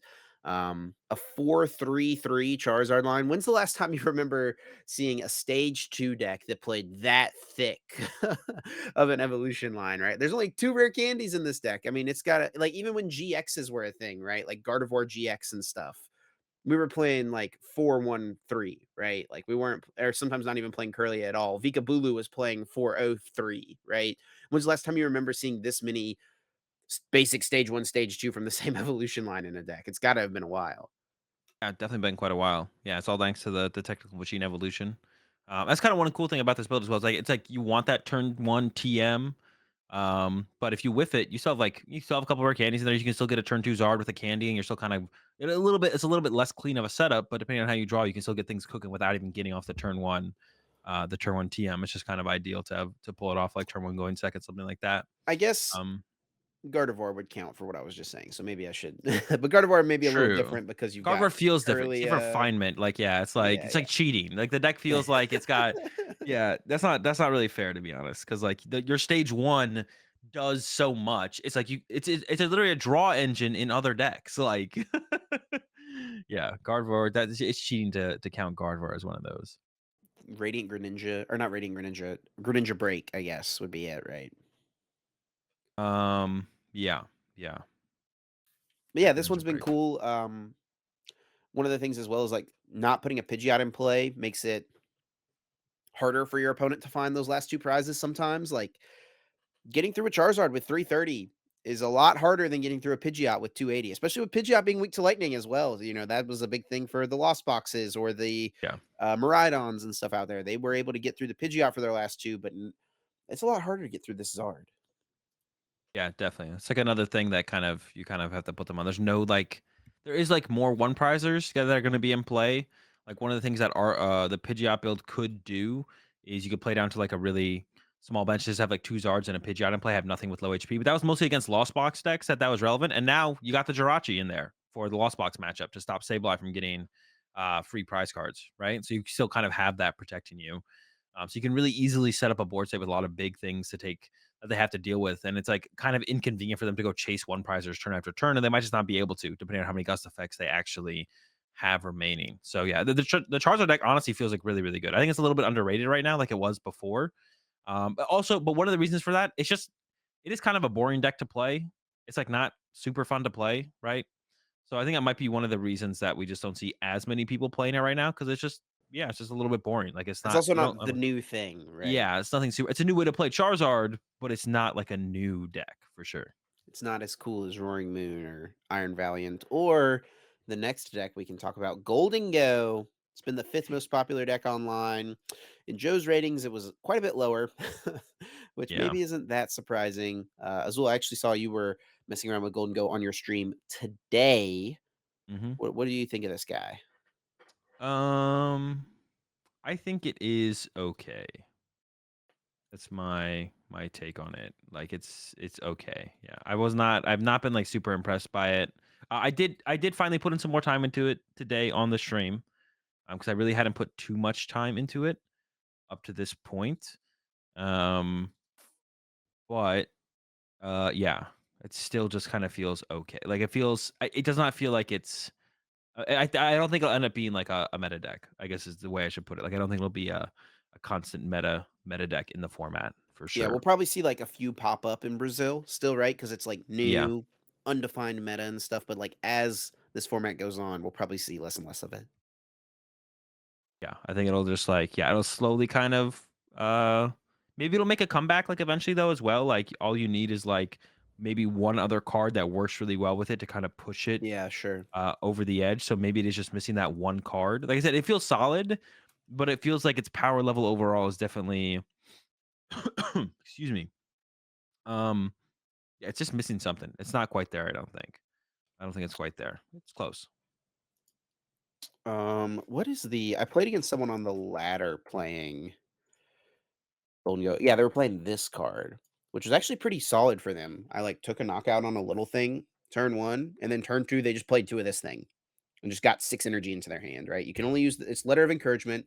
You can only use it if any of your Pokemon were knocked out during your opponent's last turn.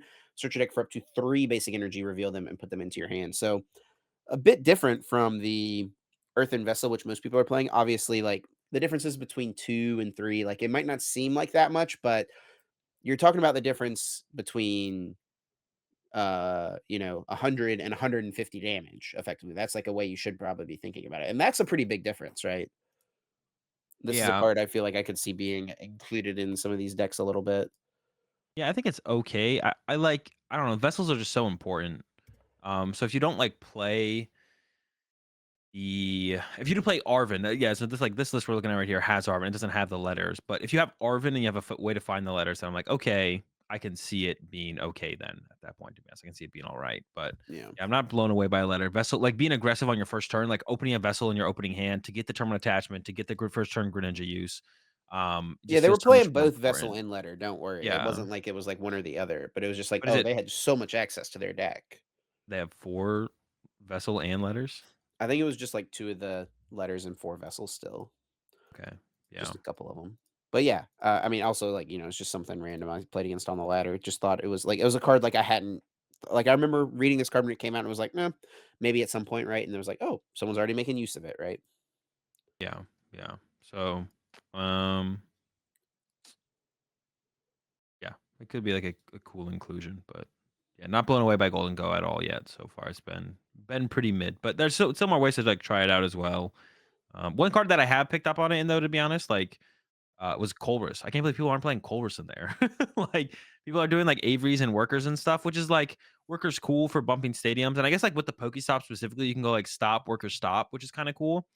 Um, but yeah, Colress has been sick in there for me. Like after I built a build with Colress, like you do kind of want to build on your hand because you're just drawing so many cards with the Golden Go. It kind of make the way the deck functions and flows. It feels like building on your hand is like Yeah, you don't wanna be correct. playing Iono or Research, right? Yeah, yeah, you don't wanna be playing, yeah, because especially, like, late game Iono is terrible. Like, I have Roxanne's in my list because I still want some hand disruption, but you need to draw cards after you disrupt them, otherwise you're not gonna be able to attack for turn to get a KO. So, the Roxanne's felt pretty cool, but really Kohler's felt incredible. Like, I saw people with Averys and Workers, and I tried to list with that initially, but I was like, "I'm just not seeing enough cards here, man." Like, I was like, "Oh, well, Kohler's, it does build on your hand, but you get to see 5 cards instead of 3." And like, you might ask yourself then at that point, "Well, what about the Lost Zone? Are we lost on too many good cards?" And it didn't really feel like it. I felt like there was always 2 pretty mid cards that I could easily get rid Yo, of for what sure. if you played this with the Lost Zone engine, like Comfeys and stuff like that too, and then you have switch cards to be able to utilize more coin bonuses potentially,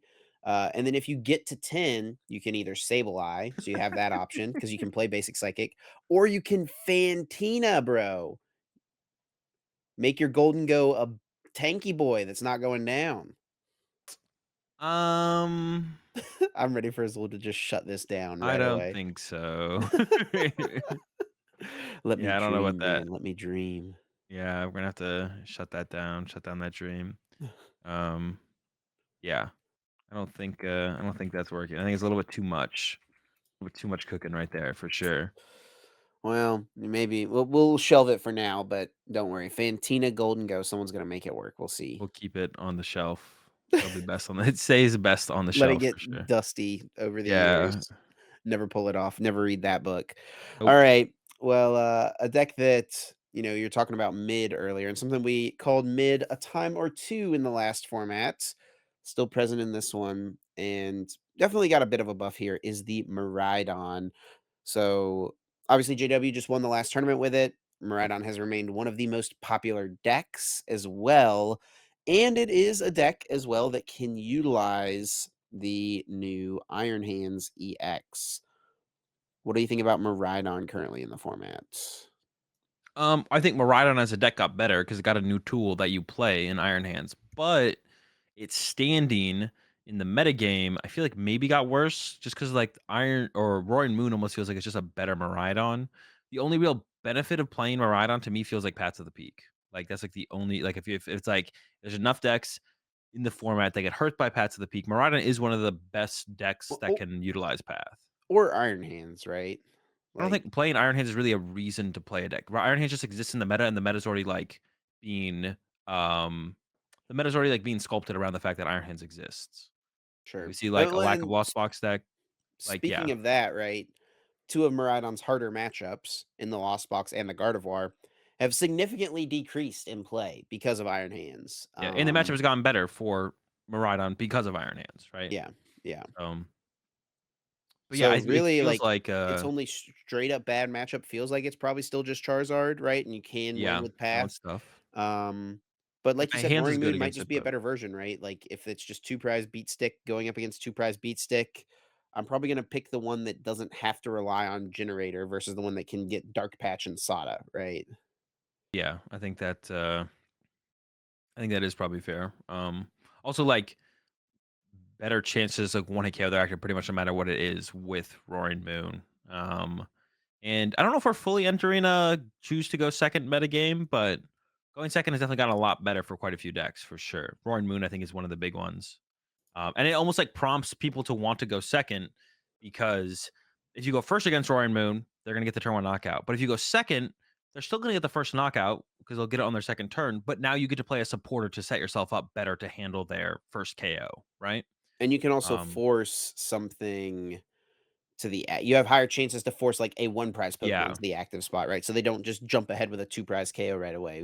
yeah, You're more limited. Like if you start a Chien Pao going second, Well, I guess if you started going going s first. if you started going first, you're, like, never moving it, and if you started going Yeah. second, you're probably not moving it still, I Yeah. guess, so maybe But then if that's you just tough. open but if you open, like, a Bidoof and bench of Frigibacks, and you're like, "Go ahead," then they're just like, "Okay, escape rope, KO your Frigibacks." But if you go second, play the Irida, open the Bidoof, Yeah, get a yeah, yeah. second Frigibacks, get a Battle VIP pass, then you're cooking and you can set up and you can respond to the moon on the next turn. But otherwise, it's gonna be tough to pull that off. So it definitely makes a pretty big difference to go second against the moon for pretty much all decks, and, like, some for Miraidon as well. But it really is kind of all centered around Roaring Moon. But then you have decks like the Arvinzar that I think just naturally wants to go second against most matchups no matter what. Against stuff like Guard, you still want to go first, but a lot of matchups you do just want to be going second as the Arvinzard. So it So, hasn't fully switched, but we're still going first with a decent amount of stuff for sure. as people are preparing for the new format with what seems like Roaring Moon has become most popular, right? At least early on here. Is that the first deck people should be practicing against to get familiar with the new format, whether they're preparing for League Cups or whether they're going to compete at LAIC? Roaring Moon. Um, yeah, I guess like that is probably the first. I don't even know though, because like its popularity has dropped off so drastically. And as I've played against it more myself, the deck doesn't feel as good as it did like day one. Um, it was just a really aggressive deck, and like other decks were like unfigured out a little bit more. Roaring Moon might end up being what I predicted it more to be. It's just like that uh two prize beat stick deck where it's just like it's okay. And it might fall into more like a category of like Miraidon category from last format for me. But it's a good start. I think the two decks, I think the what I currently perceive as the best deck, and it seems like a decent amount of people do as well, is Chi and Pao Excalibur with the Iron Hands. So that and Roaring Moon, I would say, are the top two decks to look at. Actually, to be honest, I think those two and Charizard are the top three decks to look at as probably gonna be consistent contenders moving forward towards LAIC and probably just like the metas after that as well. The top three. Yeah. And then I guess one other new card to talk about would be the Iron Valiant. So, yeah, I mean, I've seen plenty of clips on Twitter of people starting Bidoof and losing. We just talked to Dan earlier who said, he was ready to play the new set, queued up, got his Bidoof donked right away by an Iron Valiant. Yeah, what have your thoughts been on this card as you've played with it? I know you spent a little time with it over the weekend. It feels pretty good with Urshifu. Without Urshifu, I don't understand how you win games. I also don't understand how the non-Melanie build of Urshifu wins games. But with Melanie and being able to go, like you can give them the first two prize cards, and then you can go, use some Valiants, G-Max Rapid Flow. They KO that or KO another two prize or go down to two, and then you go Yoga Loop G-Max Rapid Flow. And then you basically out prize trade every deck in the format. The problem I've had with the deck is the consistency. It's like that's not it can be a little bit hard to get to that point, Yeah, but I think you literally just beat everything. Like I think you're favored against Roaring Moon if you draw well. Now, how often do you draw well is the question, of course, yeah. right? Well, your Um, deck is clogged up by what, 12, 16 switching cards? Like, I mean, we're using them as we see them. We got to go. right, but like that's less That's a support lot. cards, right? That's just less consistency overall. Like those are Yeah. not things those are part of your game plan. They're not part of your consistency, right? Honestly, one thing I was thinking about is like Melanie's good, um, but energy sticker. Play research every turn instead of Melanie for Okay. 3. Because one of the things with Melanie is like you don't see as many cards. Um, and you don't see and like seeing the Melanie first can be a problem as well. Because you have to see Melanie before you see research. And if you see research, you can't research and then play Melanie afterwards. You just need a way to accelerate energy to your Urshifu. And Melanie is the most consistent way to do it. But is it the best way to do it? I don't know. Energy sticker is a card, and maybe that is the solution. S There you go. We'll let you cook that one, Azul. I don't know. I just think there's a possibility there. There's a possibility there for sure. Yeah. I definitely want to work on the deck a little bit more. Like I said, It would suck to be in a format where it's like that is the best deck, right? Something that can just yeah, donk you, but then also when you're playing it, like, you have to flip a coin to potentially pull off your game plan or just lose the game. yeah. I'd want to like test it more against like the decks like Charizard and stuff. Because theoretically, if the deck goes first, you could just win before the Charizard player gets to play a turn. But if Charizard goes first and they get down the Jirachi and enough basic Pokemon, do they just win the game from there? Would be a question I would have. I'm not sure. But yeah, if you can get down the Jirachi to stop the Yoga Loop, maybe you can stabilize. But like, it feels like the deck just beats Chi and Pow. It feels like the deck does just beat Charizard and Gardevoir. The harder matchups are like, well, one is like even like Miraidon can be tough because of just Judge. That's what I found when I went against Miraidon. Is just getting judged was really annoying. You have Urshifu, but you also need to be able to draw into the cards to be able to play the game as well. So if you're not playing the game, it doesn't really matter if you do have Urshifu against the Miraidon, which is a pretty good matchup for lineup for the Urshifu, right? So yeah, I don't know. There's some stuff to figure out with the deck, but I think it would be unfortunate if it was like by far the BDIF, right? That would be kind of unfortunate. All right. Last thing here. Let's say that LAIC is tomorrow. Pick 2 decks that would be your top 2 choices to sleeve up and play in the tournament with whatever practice and testing you have so far. What'd you say? Pick 2 decks to Yeah, sleeve that up it's and like I would play practice? one of these 2 decks. Um, Charizard and Chien Pao. I would say Charizard and Roaring Moon probably. I don't know about that moon. You trying to be a Yeah, I'm just trying to go second and just win surprise. games, buddy. Come on now. 2 prize race, boom, boom, boom. Dude, it would be so sick to play a deck like Roaring Moon at a tournament because you would have so much time to yourself. Your round would be over in 30 minutes. You either win or you lose, and you're just vibing, man, living it up in Sao Yeah, Paulo, Brazil. They've got all the food vendors out there in the venue. It would be you're so just sick to play a vibing, deck man. like that. You just get to watch everyone else play the game. I mean, it is nice to like play those like decks where you end games faster. To be honest, like to have that more time to just kind of chill. I'm trying to think about like the That's last what time I I'm played. saying, bro. Yeah, I guess like at Worlds, I had like a lot of rounds like that where the rounds were over. Or my round was like over Mew, pretty yeah. quickly with Fusion That's another Mew. deck we haven't talked about yet. I mean, obviously, I think it feels like Mew's in kind of a tough spot, right? Roaring Moon, Charizard, right? Charizard's not going anywhere really, it doesn't feel like. Yeah, Do you think there's any potential for Mew right now in the format? it's tough, especially against like the Evo build Of as Zard, Mew, because you yeah. could play like the DTE handlock build. But even then, you don't get it off all the time. And if Charizard wins the coin flip, they just choose to go second and get out of B barrel, right? So, and then the fusion build, same thing. If Zard wins the coin flip, they're just going to choose to go second and get out of B barrel and have like too many Pokemon in play for you to win as Mew. So Mew has a really hard time against Zard. Um, and then Roaring Moon, I feel like has to be an unfavorable matchup, right? Once again, it's one of those things where it's like if you go first as Mew, you can win, but if you win the coin flip as Moon and go second, the game's over. Basically, it feels like the game just instant like ends. So Mew's just losing to a lot of decks when they just choose to go second against you. And then you're not really having even when you go first against those decks, it's not that good of a time. But those are like two of the most popular decks right now. Yeah, I don't. Yeah. Mew does not feel like it's in a really good spot at all. And then one Um, last one, the Lugia. Picked up a little bit of steam at that last tournament. A lot of good players went to the single strike Lugia once again. yep, How do we feel about Lugia current format? it's tough. Miraidon, Roaring Moon, both bad matchups. The Roaring Moon matchup I haven't quite flushed out fully. It doesn't feel great. So I'm not 100% confident to say one way or the other.